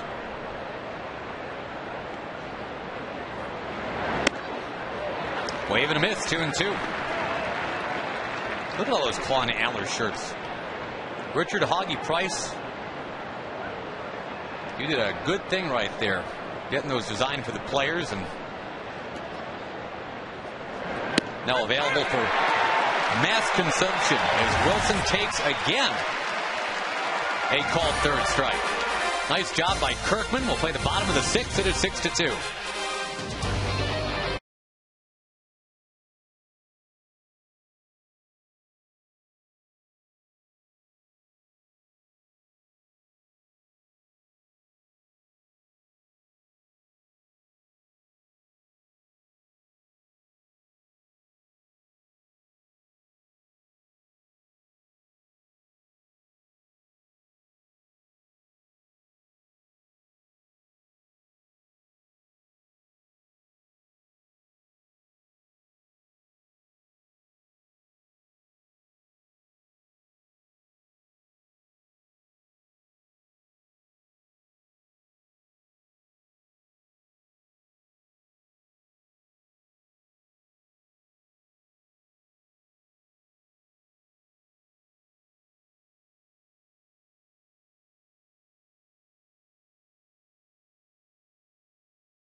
Jackpot worth $100 and dinner for two at Sonic. Rangers hitting for Mark Davis of Hudson Oaks. If a Ranger hits a grand slam this inning, we're giving away $25,000. You can register at any North Texas Sonic restaurant. Big Monday night crowd. They saw the Rangers unveil that AL West championship banner before the game. Rangers locking that up on Saturday with that exciting 4-3 win in Oakland.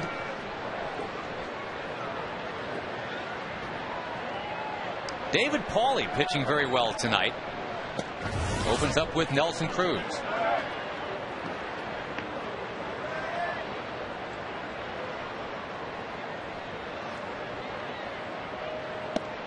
This could end up as a fourth consecutive quality start for Pauly, who's just trying to make an impression, see if he can be a part of what the Mariners put together in 2011. Well, you know, when you just watch him, he doesn't impress you right off the bat until you see the movement on his sinker and the idea that he has out there. He's got a pretty good idea of how to pitch, utilize the pitches that he has a pretty good curveball. He's put together some really good starts. not doing it with velocity. He's doing it with location and really good movement on his fastball. Even the hits, some of the hits the Rangers have had tonight, and they've had 7 of them, haven't been hit on the good part of the bat. A lot of them have been hit off the end of the bat. Only 2 walks for Paulie, and it's been Nelly Cruz both times. Cruz on base 3 times overall, brings up Ian Kinsler.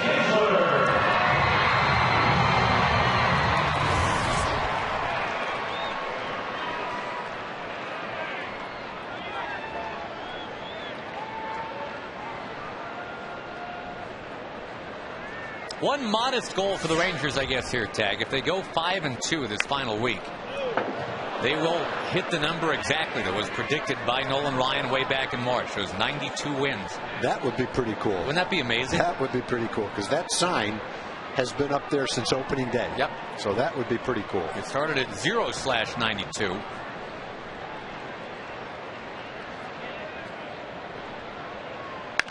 Kinsler with a foul down near third. And Paulie's done a good job of throwing the sinker and getting it in on the fists of the right-hand hitters tonight. He's got that pitch to come in on the hitters, and then a curveball which goes down and away. And again, pretty nice idea of how to pitch.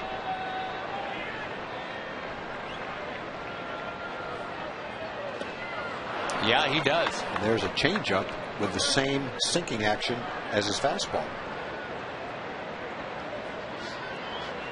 Well, the strikeout pitch has not been a big deal for him at all the last few starts, but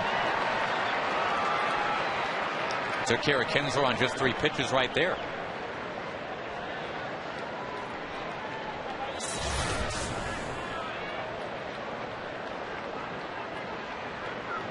Davis 0 for 2.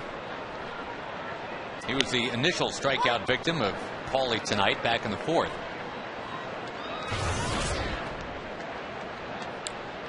One home run for Davis as a Ranger this year was that pinch hit home run in Anaheim.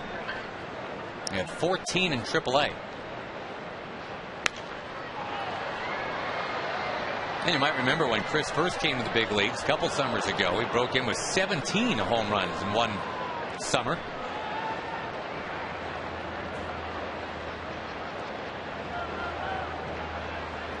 Only 79 games he had 17 home runs.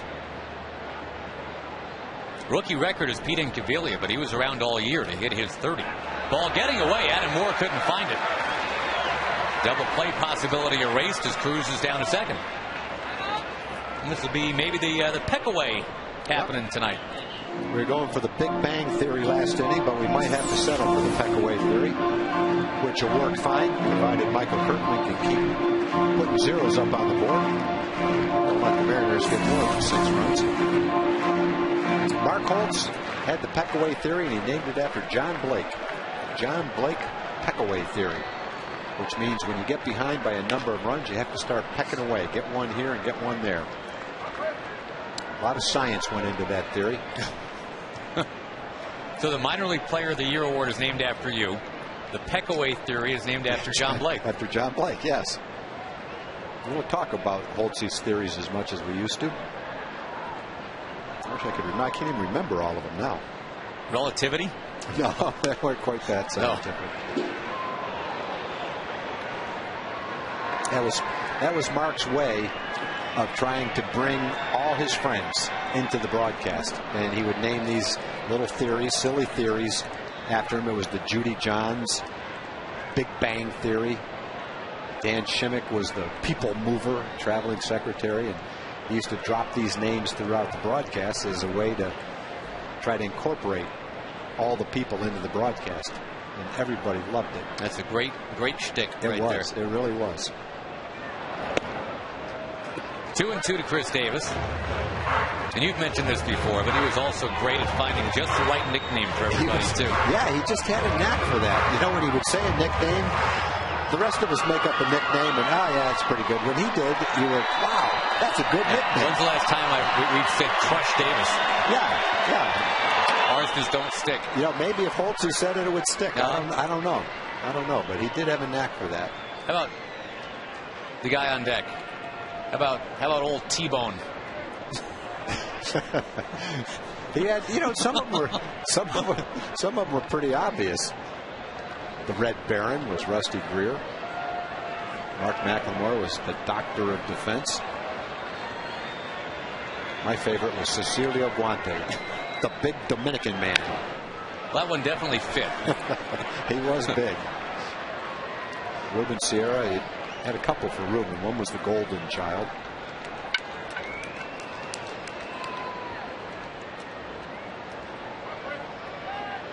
Best of all time giving out nicknames? Yeah. Chris Berman. Probably. You know who else is great is Hawk Harrelson. Is he? Well. Oh, yeah, he's got something that stick. The big hurt and all of that. Yeah, Chris Berman's didn't necessarily stick. His were just clever. Strike 3 taken. Chris Davis is out. My favorite Chris Berman's was Bert, be home by 11.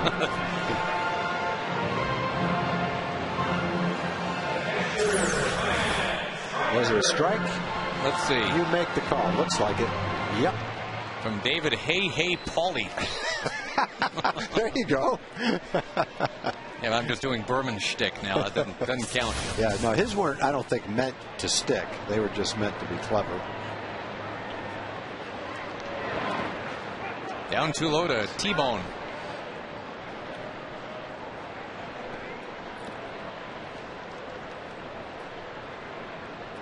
Matt Trainer did have a single last inning. One of 7 Ranger hits tonight, but they still have some work to do here. That 3-run homer by Justin Smoke. Trainer into center field. Nelly Cruz being held at third base. And Franklin Gutierrez, pretty much everybody out there, has good arm for Seattle.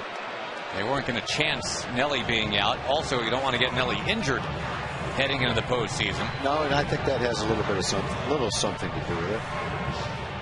Well hit ball by Trainer. Got to Gutierrez quickly. Gutierrez charged it. He was hoping to make a throw. And I think he was hoping that Nelly would go. Throw was right on line, right to the cutoff man.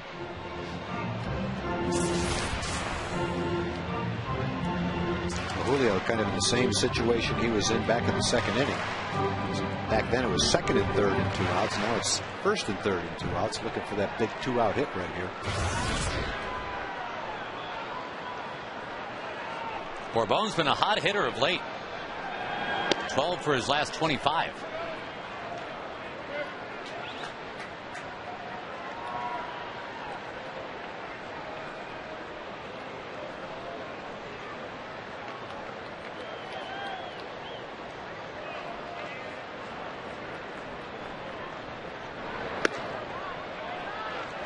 Two balls, no strikes. Bourbon has 3 homers. They were all over a stretch of 15 games back in June. Waiting on deck is Elvis Andrews, who does not have a home run yet this year. He had a half a dozen last year as a rookie.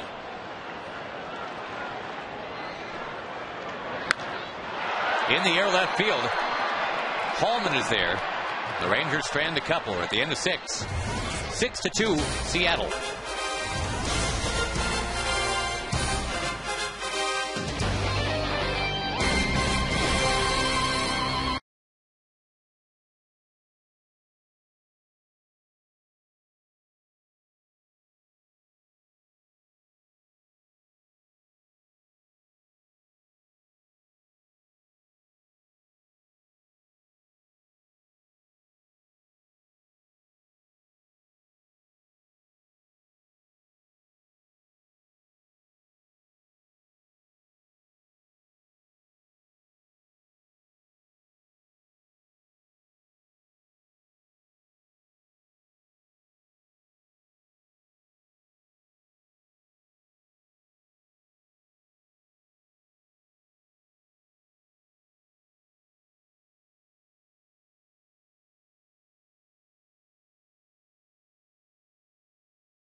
going to lead off, and the Rangers in with a record of 87 and 68, needing to come back to finally get to 20 games over 500.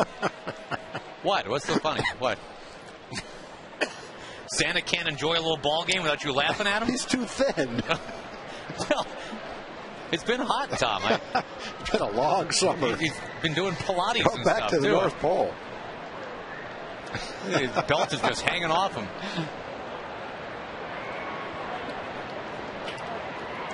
I don't know what else to say about him. He's jolly. He knows who's been naughty and who's been nice.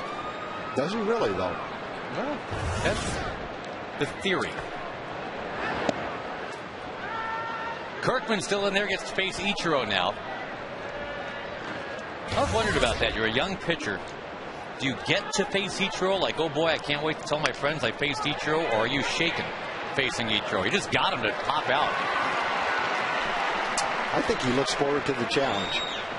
And he won that challenge right there. Ichiro couldn't get it out of the infield. You know, no one warming up in the bullpen. Most of Michael's outings have been relatively short. 2/3 of an inning, maybe an inning plus. Well, it looks like he's going to get a chance to pitch a couple of innings today. And it's 4 up, 4 down.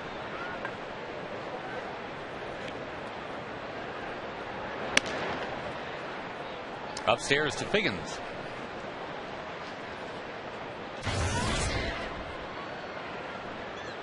The Rangers have stranded 7 tonight, and that has not helped. That's the strike, 1-1.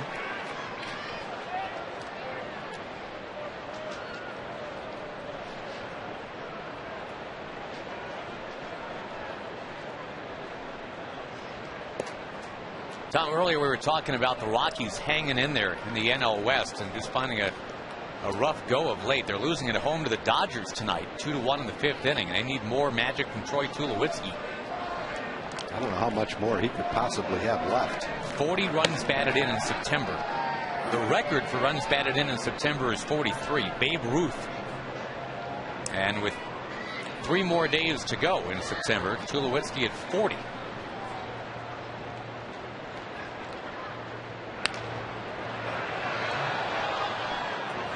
In amongst the fans, and the fans who can watch Fox Sports every weekend for the best college football action. We invite you to send in your video telling us why you're the McDonald's fan of the season. Santa might want to enter that one. www.fanoftheseason.com. Back to Kirkman. He's got it. That time no distraction of a broken bat. He was able to calmly take care of Figgins.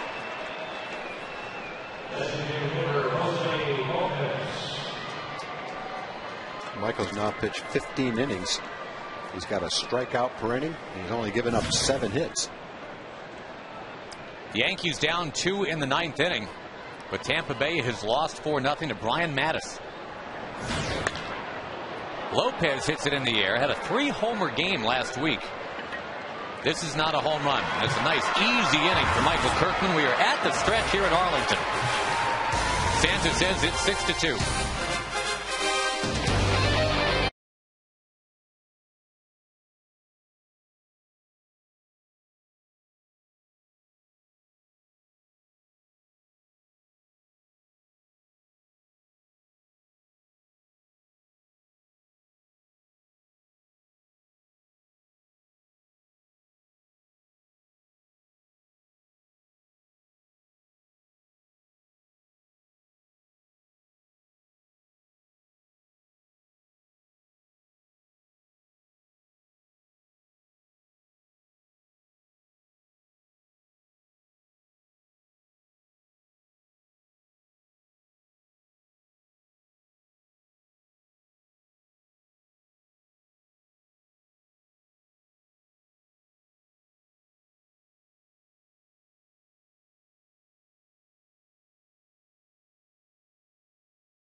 Learn more about Chevy's commitment to Youth League Baseball. Go to ChevyTexasBaseball.com.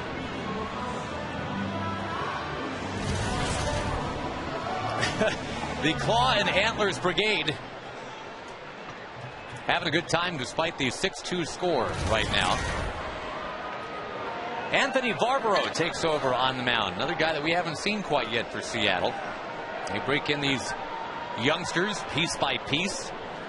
The Staten Island, New York native to Elvis Andrews, another guy with a good sinker. 12th round pick for the Mariners back in 2005.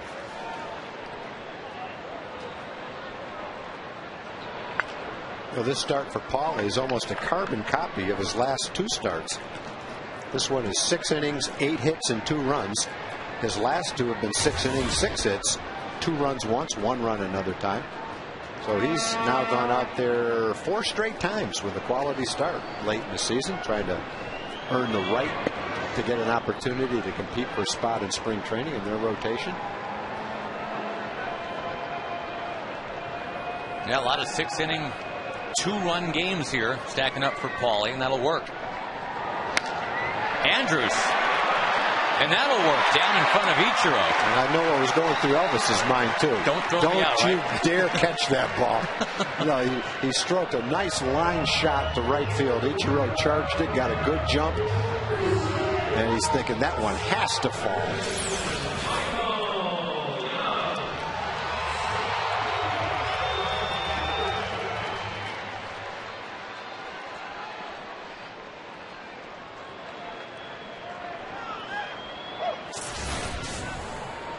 Leadoff man is on, and Michael Young to the plate.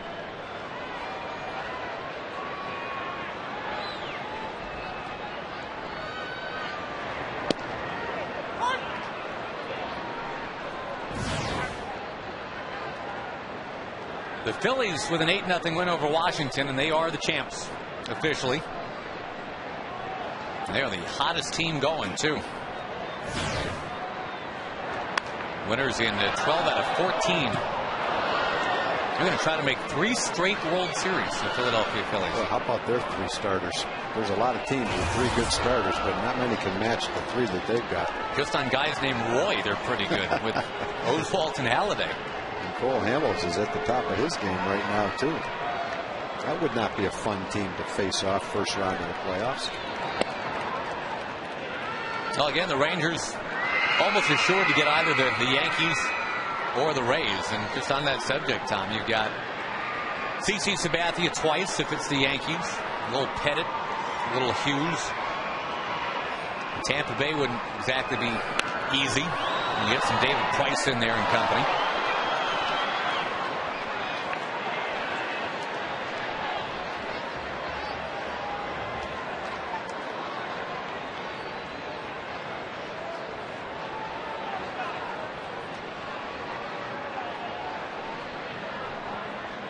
Infield, the double play depth. Young just missing down that first baseline.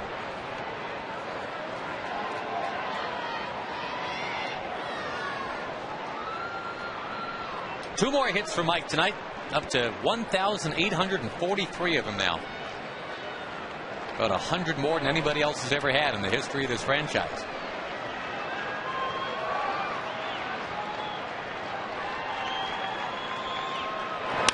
On the ground and bobbled. They get 1 out, and that's it. Figgins helping up Andrews. Very nice to see that. Up comes David Murphy. Again, the Rangers tomorrow have Scott Feldman on the mound, and the Rangers will have to figure out King Felix. Felix Hernandez last time came close to no-hitting the Rangers.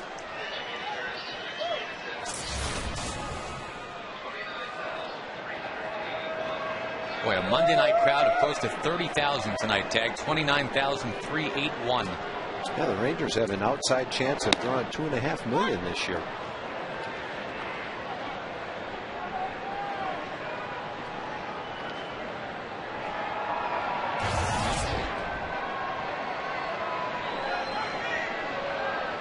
Again, a few tickets remaining for the first playoff series. Looking like October 9th and 10th, but not for sure yet. 972 Rangers or TexasRangers.com. Standing room tickets and obstructed view tickets available.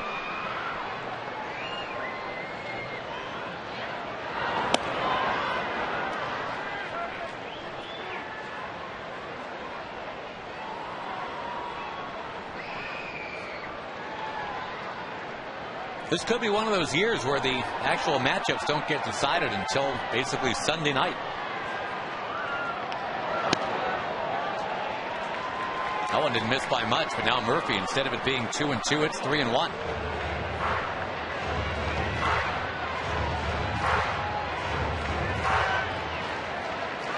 Ron Washington's team is ready. Whether it's the Yankees or the Rays or whatever happens, they're just very excited about their chances. There's ball 4. Guerrero coming up. A couple of men on the last time for Vladdy.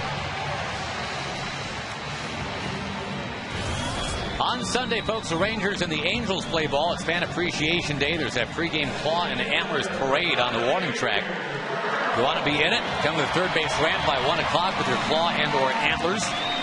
That official Claw and Antler shirt, of course, available now in both red and blue at the Majestic Grand Slam shop.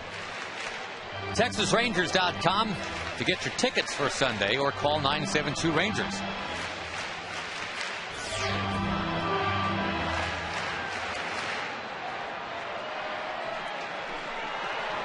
Guerrero already with a home run tonight, number 29 this year.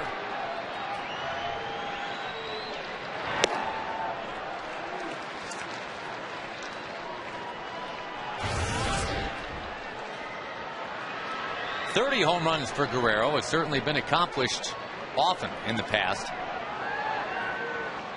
He's had a couple of 40 home run seasons, those both in Montreal. Got to put in the call right here. Yeah, he's in trouble right now. Yeah, 2-0. You got Nelly Cruz on deck. The last 30 homer season for Vlad was 2006. Right now sitting on 29.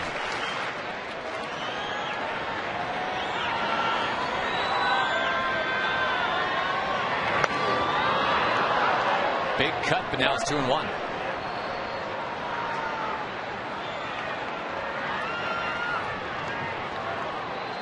Vladdy's had 4 seasons of 200 hits, 6 of 100 runs scored, 10 now of 100 runs batted in. 3 other guys have done all that. Al Simmons, Lou Gehrig, and Stan Musial. That's it. Wow.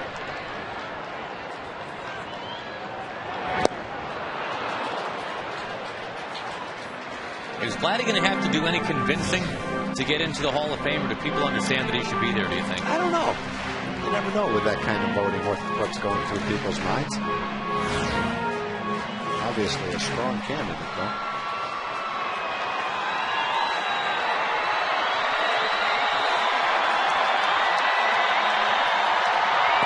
Vladdy chasing the off-speed stuff, and down he goes. They got ahead 2-0, and then Vavaro threw a fastball that Vladdy was a little bit late on. Then he threw him a changeup, and then he throws him a curveball, and he ends up striking him out, coming back from a 2-0 count.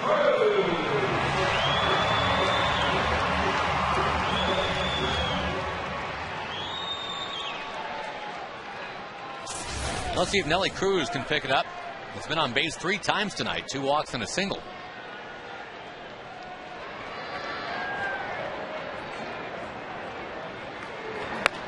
Line shot, but it's foul.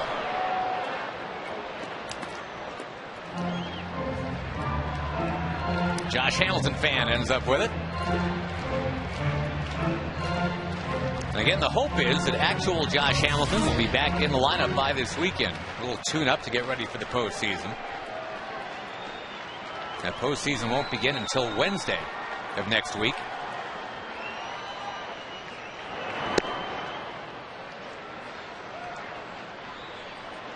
Cliff Lee in game 1, C.J. Wilson in game 2, and as it turns out, Tom, it's going to be Colby Lewis, not Tommy Hunter in game 3. And Tommy will become the long man. What a great season he's had. Nelly Cruz drives it high, drives it deep, at the track, at the wall, gone!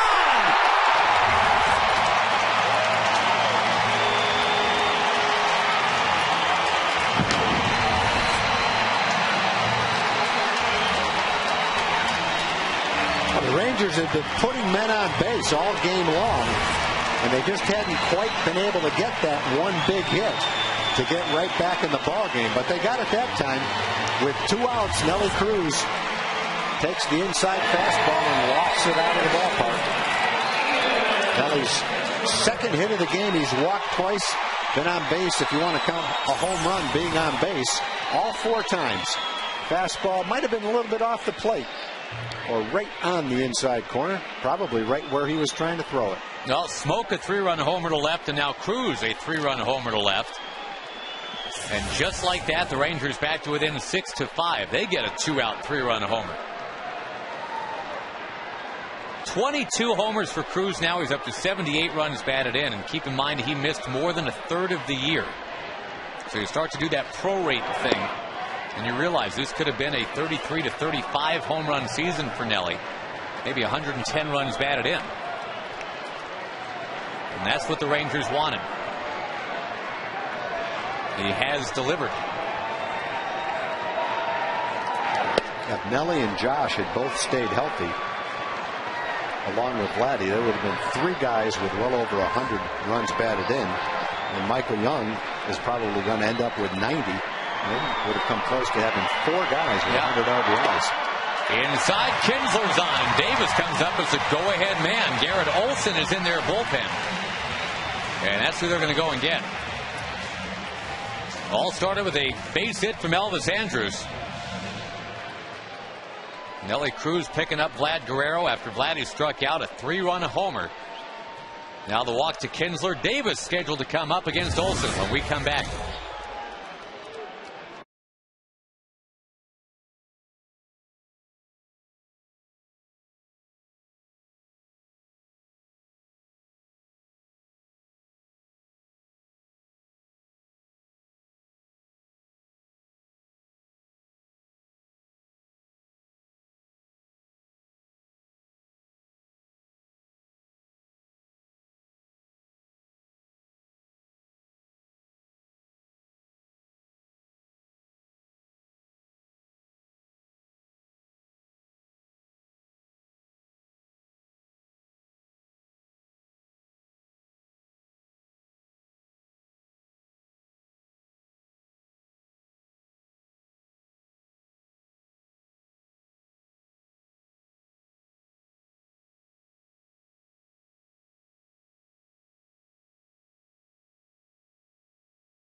Hair coming in quite nicely now. Cruz with the 3-run home run to get the Rangers back to within 6-5. And Garrett Olson now will be facing not Chris Davis, as it turns out, but the Rangers will go to the bench and get Jorge Cantu. And there should be a nice ovation for Jorge Cantu for the first time when he gets introduced because of what just happened over this past weekend.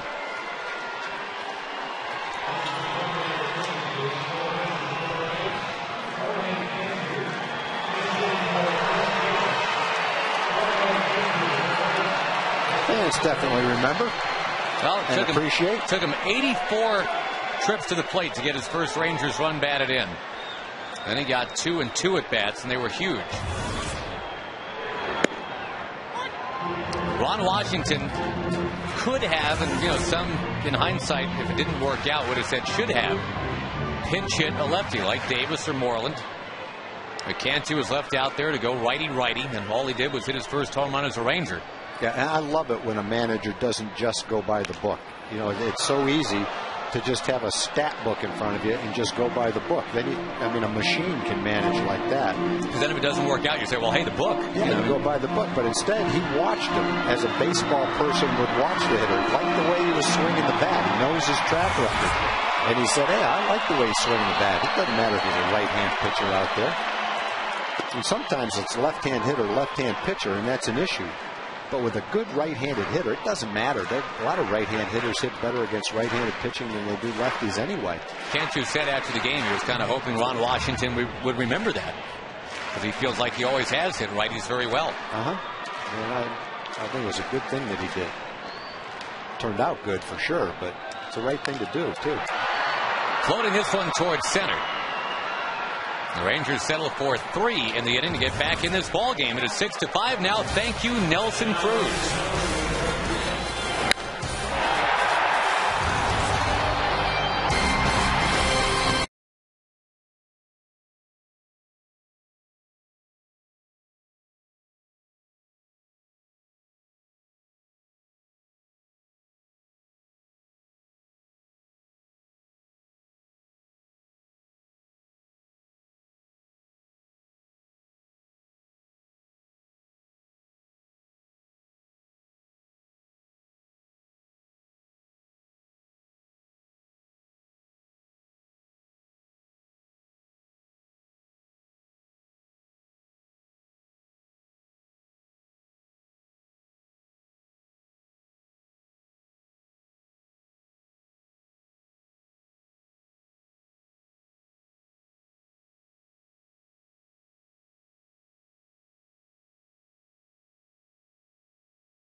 He's been running up and down the stairs waving his hat. Here's another hat, Casey. Congratulations, Rangers fan of the game. Let's put that hat on. You can just take the hair off. Congratulations. You got anything you want to say? Let's go, Rangers! There he goes. All game long. Josh. This has been happening all game long.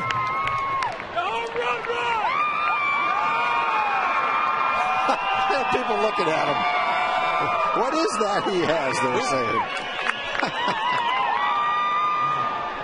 It's all for Pedro Strop, folks. And Pedro takes over here in the 8th inning in a 6-5 game. The unsightly 11-ish ERA. He's got to deal with Franklin Gutierrez here, then Smoke, and then Moore. 7 straight set down by Ranger pitching now. Michael Kirkman certainly did a nice job. 2 spotless innings.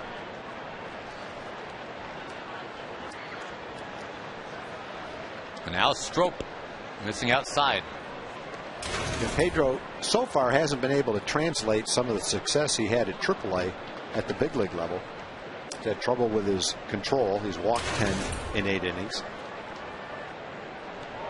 Just hasn't been able to relax and make the quality pitches here that he's made in the minor leagues. And last year, actually, even, Tom, when we saw him in the big leagues, it seemed to be going a little better. He got the call last August to replace Jason Jennings in the bullpen. Converted infielder. Used to be a shortstop in the Rockies minor league system. Of course, they've chosen wisely now, giving that job to Troy Tulowitzki. There is a base hit for Gutierrez.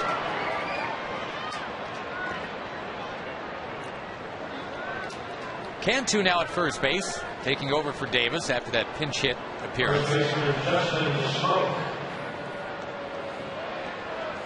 Justin Smoke will be the batter. He's already homered as a righty. Now he'll step in there as a lefty.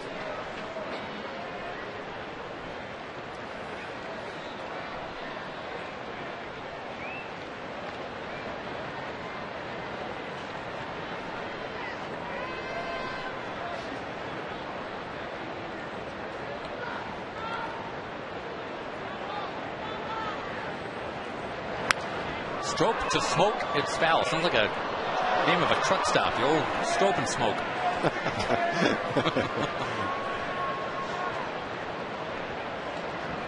One-time first-round pick of the Rangers, and he was the currency used to get Cliff Lee here. As we talk about the Rangers heading into their first postseason in 11 years. And ready to have Cliff Lee be the #1 guy. Well, that's what they had to trade to bring him in. Justin Smoke, another hit. I always said Seattle couldn't hit. That's 3 hits for Smoke tonight. And 10 for the game for Seattle.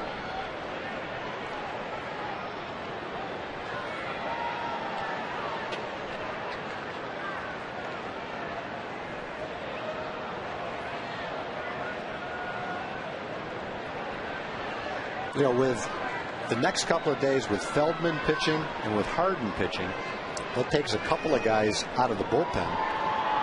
And so now you've got a 9-man bullpen, which is only a couple of more than you'd have during the regular season.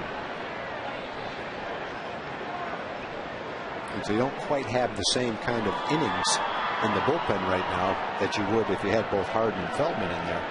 2 guys that pretty much go out there and throw as long as you want them to. Moore with the bunt. Strop scoops it up.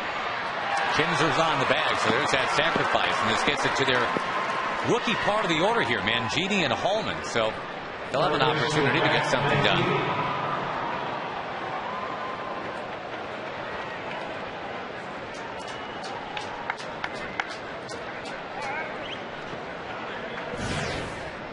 Alexei Ogando is ready in the bullpen. Let's see what the Rangers do. Well, they'll bring the infield in, #1.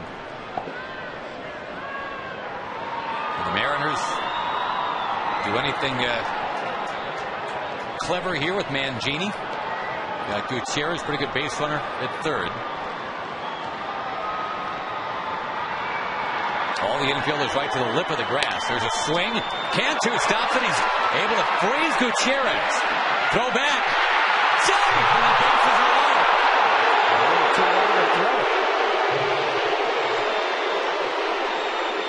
He had him stopped. The runner at second stopped and went back to second, so you didn't have a situation where you get 2 men on the same base. Gutierrez put on a little spurt, and he just beat the throw back to third base. At least according to the third base umpire, John Hirschbeck, he did. Ron Washington begs to differ.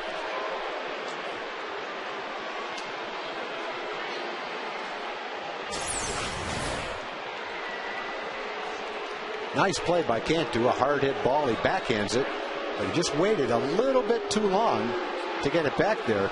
And what Hirschbeck's saying is he got his left arm in, takes his right hand away, and beat the tag. I think if he tried to tag the bag with his right hand, he would have been safe. Let's see. Hirschbeck is right on top of this play.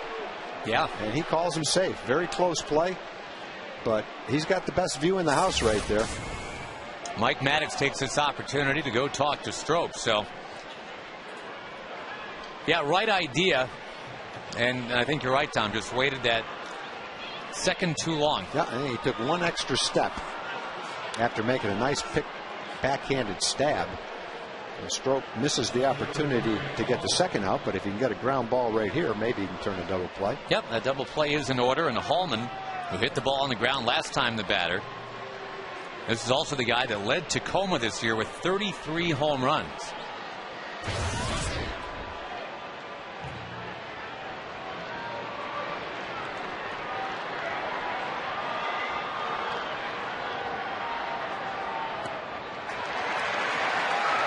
#9 hitter on deck, Josh Wilson, who has struck out 3 times tonight.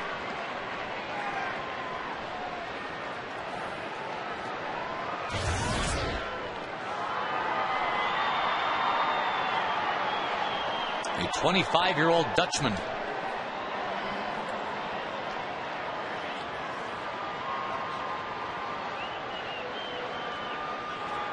Whoa, gets away.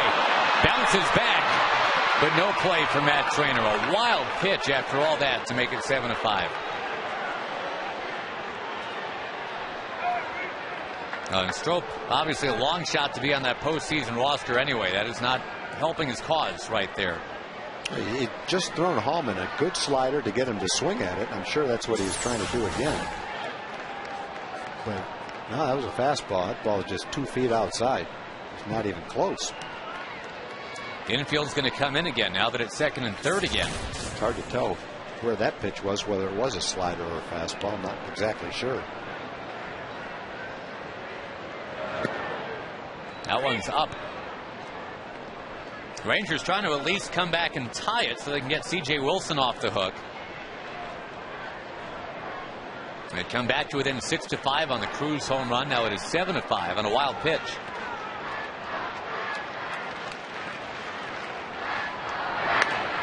And a pop-up. Elvis Andrews calls it, catches it.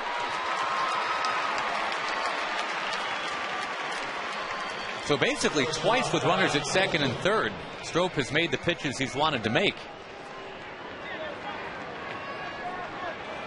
Yeah, if they turn the ground ball into an out, he's going to be back in the dugout without a run scored.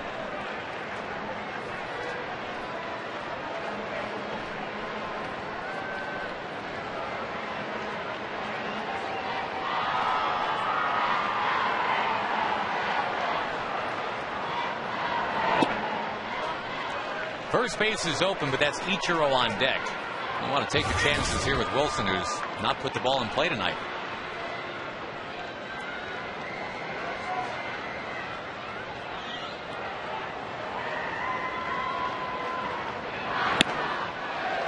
Didn't touch that one.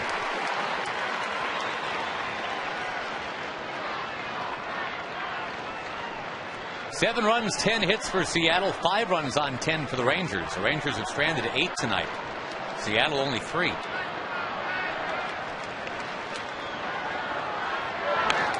right, now you can finish them off. It is 1-2. Do you come back with a fastball? You want that slider? I think you can throw either one. You can throw your fastball in. You're way ahead in the count. Strop also has a good slider. It's just a matter of location. If you make the pitch, you're pretty safe with a 95-mile-an-hour fastball or the hard slider that he throws.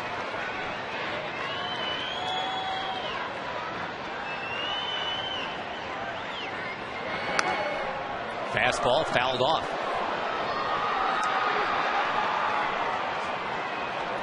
Rangers will have 8-9-1 in the order coming up, bottom 8. Homers tonight from Guerrero and Cruz. And trailing 7-5.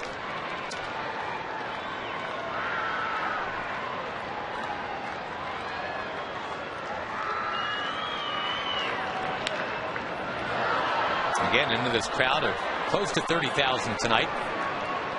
Remember, a 7:05 game tomorrow. If you're thinking about coming out, you can see King Felix on the mound for Seattle. Felix Hernandez, Cy Young candidate, against Scott Feldman.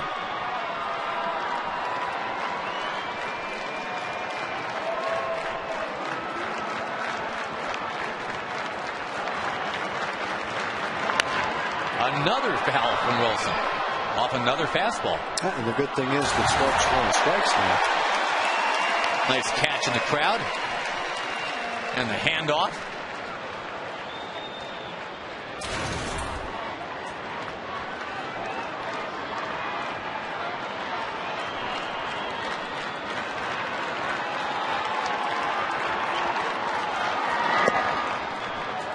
That fastball ramps up to 96. Haven't seen the slider in a while here.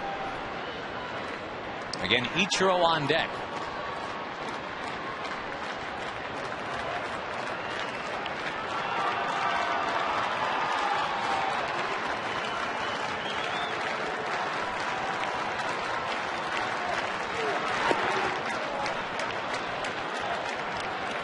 It's going to be 5, maybe 6 fastballs in a row. 3-2.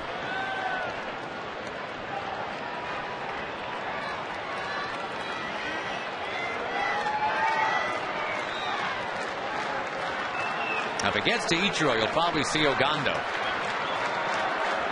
Strop trying to finish off Wilson here.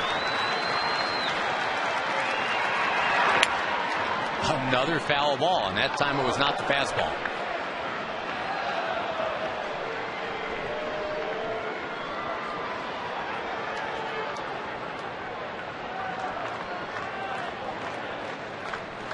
A 10th pitch of the at-bat coming up to a guy who's already struck out 3 times.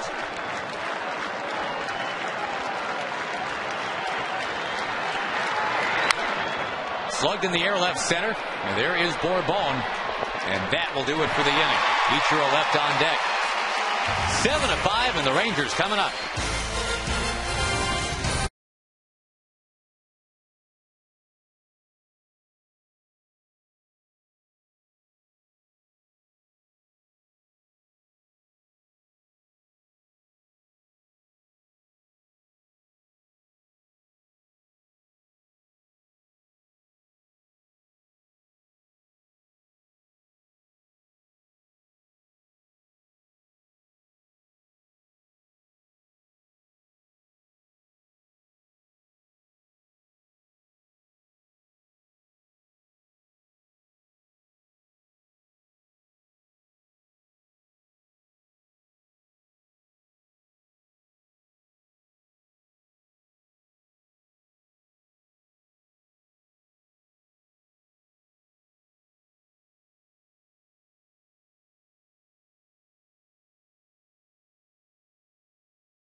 And there are obstructed view seats and standing room tickets remaining for the ALDS games whenever they shall be. Individual game luxury suite rentals also available. Go to TexasRangers.com or call 972-RANGERS. Rangers down 7-5 tonight. They scored 16 runs yesterday to win 16-9 in Oakland. The number they'll have to get to tonight is 8 to get past Seattle. Matt Trainer is down on the count here to Garrett Olson.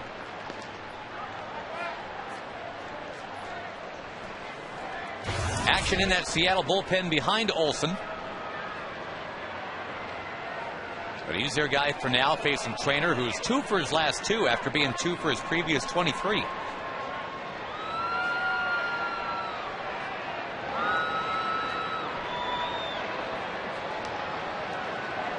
What is definitely one of the most comfortable nights at the ballpark in a long time tonight.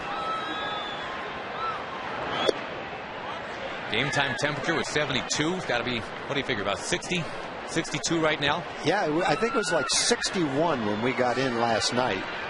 So it might be maybe 65 right now.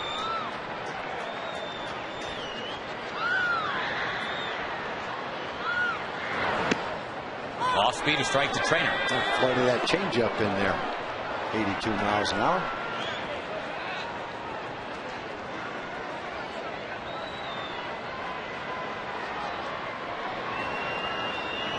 Rangers doing it with the long ball tonight. Homers from Guerrero and Cruz.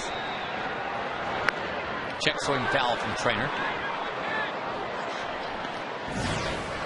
Matt Harrison, who was roughed up in Oakland yesterday, although the Rangers turned a double play behind him, that I guess wouldn't have happened.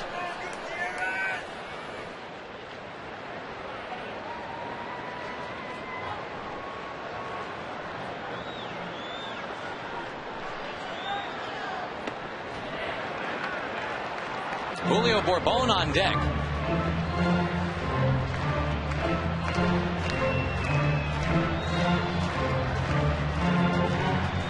The Rangers trying to get to 20 games over 500 for the first time all year. Tying a high water mark right now, 19 over, 87 and 68. Strike 3 taken by Trainer.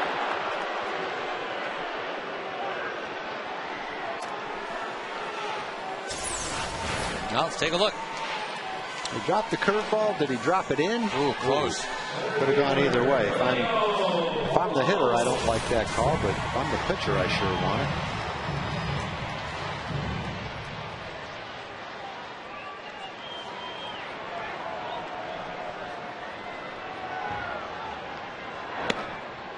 A strike to Bourbon now, lefty to lefty. Olsen, the former Baltimore Oriole, has been a starter, now obviously a reliever. Bourbon bunting. It gets past Olsen. So that means Bourbon has got another bunt base hit. He was so good at that. I was watching the batting practice today, and after each round he would bunt.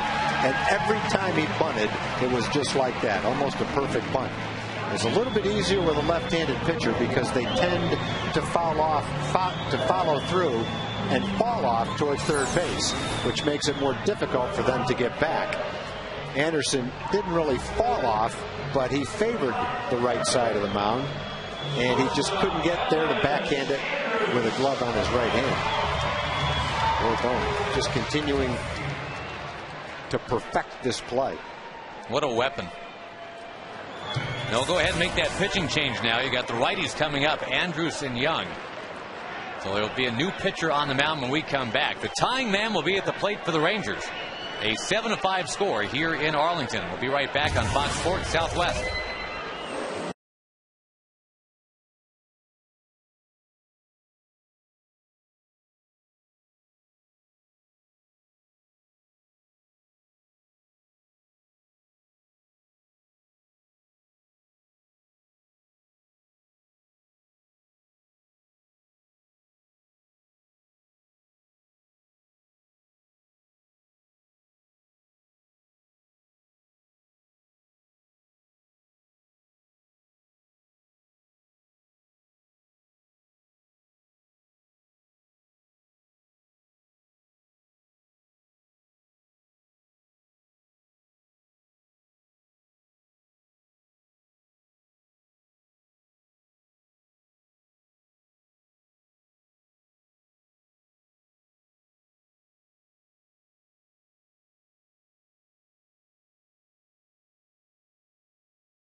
Comeback. You got a man on thanks to a bunt from Bourbon. And Elvis Andrus is about to come to the plate. You got an old friend out there on the mound, the native Oklahoman, the guy that now lives here in Dallas during the offseason, Jamie Wright, former Ranger. And Jamie's having a pretty typical year, kind of year you would expect from him. ERA right around 4, which is pretty solid. About the same number of hits as innings pitched. Opponent's batting average of 250. Not a lot of home runs. Jamie tends to get a lot of movement on his fastball. Good sinking action, which when he keeps it down makes it hard to hit a home run. Elvis Andrus hasn't hit one all year. But he is a tying man. Michael Young on deck. And rightly so, Wright concerned about Bourbon. Julio's only got 13 steals this year. I think that's one of the surprising stats of this Texas Rangers season. If I was to tell you, Tom, that the Rangers offense would be a well-oiled first place going in the playoffs machine, I think you'd have assumed coming out of spring training Bourbon would have had maybe 40 steals as part of that. Yeah, it looked like the way Julio played last year and the way he did as a leadoff hitter, that could be possible.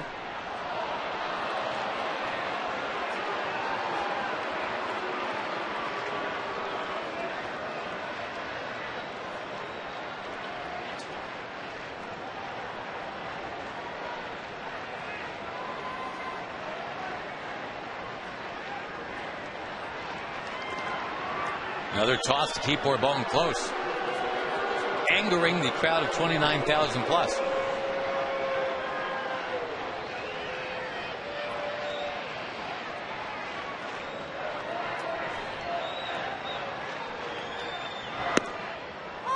High strike, 0-2.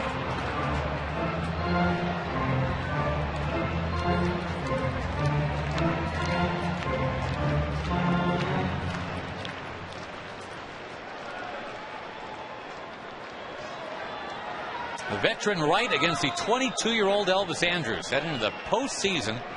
In the same season he went to his first All-Star game. Inside. Maybe that was a good sign, Tom. The Angels had a tough time getting All-Star representation this year. The Rangers, meantime, sent a half a dozen of their players. And sure enough, the Rangers have a 12-game lead on the Angels now with 6+ games to go. Ground ball to short. You talked about keeping it down. That's what Jamie Wright does. And it's a double play to end the inning. That pitching change pays off. 7-5 Seattle at the end of 8.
Quickly, you got to get rid of it to get Ichiro. Ian Kinsler does that during the at-bat in the 5th inning, and barely they get the speedy Ichiro Suzuki.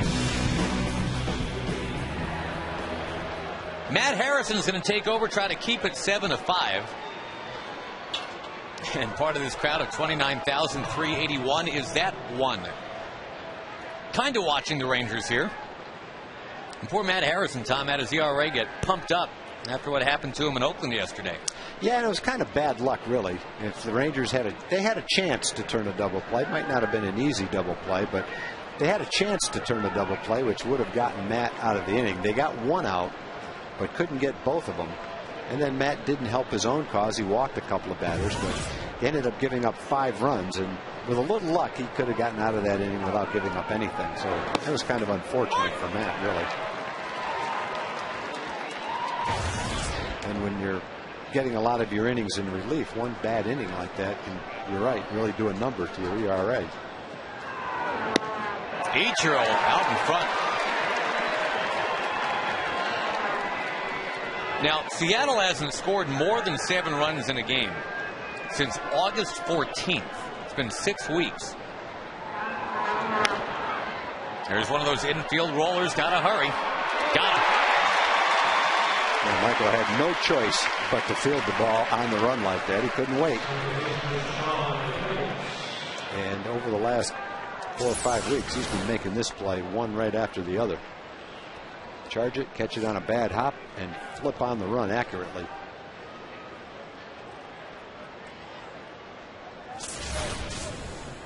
You know, Seattle yesterday, Tom, ended up with a 6-run outburst at Tampa Bay.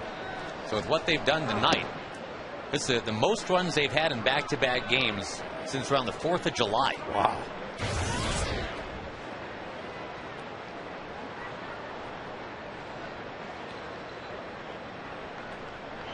The bunt right over near the Ranger dugout.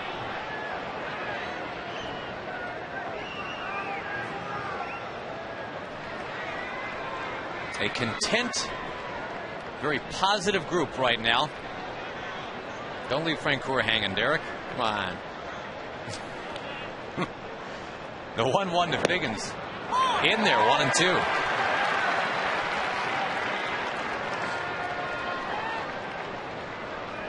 Well, the Rangers out hitting Seattle. It's 11-10. But the Rangers will need a 9th inning rally. You like it when Figgins hits it in the air because it's not going out. He's got 1 homer all year. Emily Jones is standing by. Let's say hello to Emily. Oh, hey, guys. We've got plenty coming up from the set of Rangers Live following what we hope will be a Rangers comeback victory. Steve Busby will join me. He'll answer your text questions. Also, we'll continue to examine that playoff rotation and the few remaining spots left open on that playoff roster, guys. Nice. Thank you, Em. I saw the "It's Time" sign. We can almost put that in the past tense now. It was time. It has been accomplished. That's right. But now that first hurdle has been cleared. I guess you can carry it a step further, though. The Rangers have been to the playoffs 3 times and haven't gotten through the first round, so it's time to get through the first round. Right. Too. It's time to play in a 7-game series. There you go. And the Rangers are built to do that. I vote for playing in 2 7-game series, actually. Even better. It's down too low to Lopez. These are 2 teams that have not been in a World Series yet.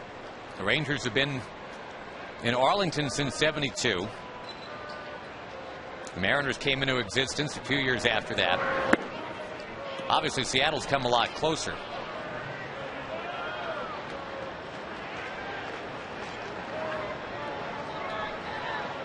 They have seen the LCS. That is a base hit for Lopez. Got ahead 3-1. And the 3rd time he's been on base tonight.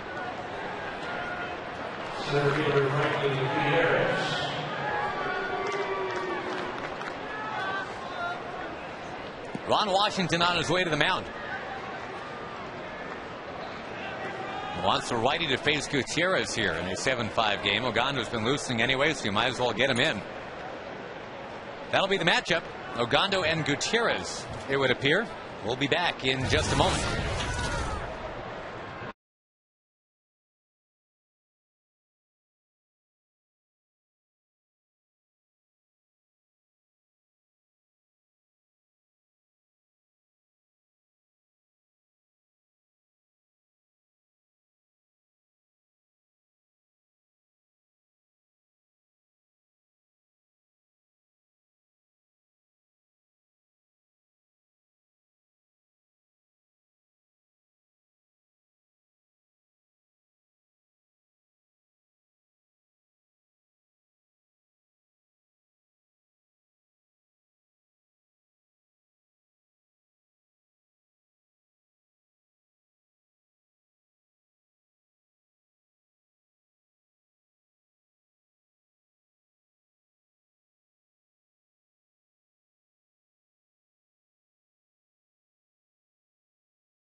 Here in the top of the 9th inning, and they've called on Alexei Ogando with that 1.35 ERA. He has been spectacular all year, and you know his backstory. It took him forever just to get to the United States to get this opportunity. Second lowest ERA in the majors now. Hung-Chi Kuo of the Dodgers is just a shade better. But right now what Ogando's got would be the best ever for a Ranger pitcher with 35 innings or more. He's called on to face Franklin Gutierrez.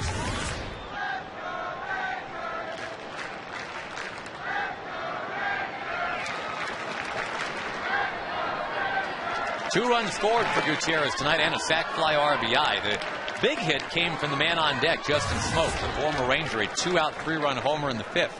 Yeah, that 3-run homer in the 5th, and then in the 2nd, he led off with a single.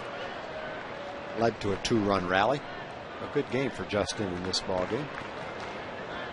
Got to feel good for him to come back here and have a good game against his former teammates. And you know that the Rangers were well aware. They knew they were trading quality. You know, you don't just get Cliff Lee donated to you. Well, if they didn't like Justin Smoke, they could have made that trade, who knows, 5 or 6 days, a week before they did. They held out hoping that they wouldn't have to include him in the trade, but they did, and they were willing to. Got him their #1 starter heading into the postseason. And if Cliff Lee has the kind of postseason in 2010 as he had in 2009, for Ranger fans starving for postseason success, you can make the case that even if Justin Smoke is a perennial 35-homer guy, you love having Cliff Lee for this big run through the playoffs. Andrews under it. And now the Rangers have their shot. Bottom of the 9th coming up. Michael Young will lead it off. Murphy and Guerrero to follow.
F-150. Check out the 2010 F-150 and drive one. Ford is the best in Texas. Last call here for the Claw and Antler Brigade. Ranger fans looking for a rally, and they got a nice part of the order here coming up. Young, Murphy, and Guerrero setting up a guy who's been Mr. Walk-Off this year, Nelson Cruz. Brandon League has 4 saves this year. David Aardsma has been the guy most of the year. Yeah, League has had some kind of season, really. He's pitched in relief. This is his 68th game. He's 9-7. A lot of decisions. Handful of saves when Aardsma hasn't been available. A good, solid season. Aardsma's been really good. Ground to third. 1 out. Aardsma since the All-Star break, 15 out of 16 knocked down for saves.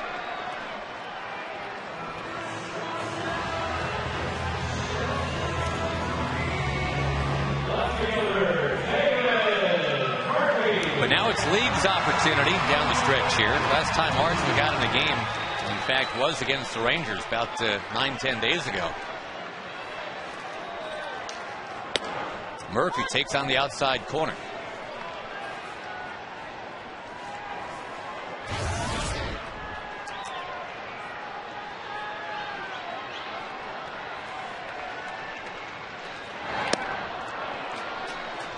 The league has a good fastball. His fastball can run up there in 95-ish, 96-ish sometimes. Has a splitter that he throws that drops really well. He's got a good arm, always had a good arm. On the ground, second base, and the Rangers will need something out of Vlad Guerrero and then Nelly Cruz. Rangers live after the game, don't forget. The game tomorrow, hoping you can come out, bring your friends, bring your family, a 7:05 start. Felix Hernandez against Scott Feldman. And if you can't make it to the game, you can watch it here on Fox Sports Southwest.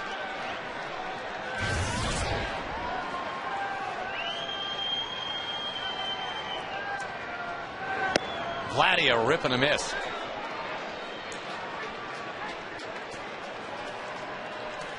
So if the Rangers do not win tonight, they'll have to go 5-1 the rest of the way to get to those 92 wins. We're just talking cosmetics now, though, either way. The Rangers know they're going where they really want to go. That's the postseason.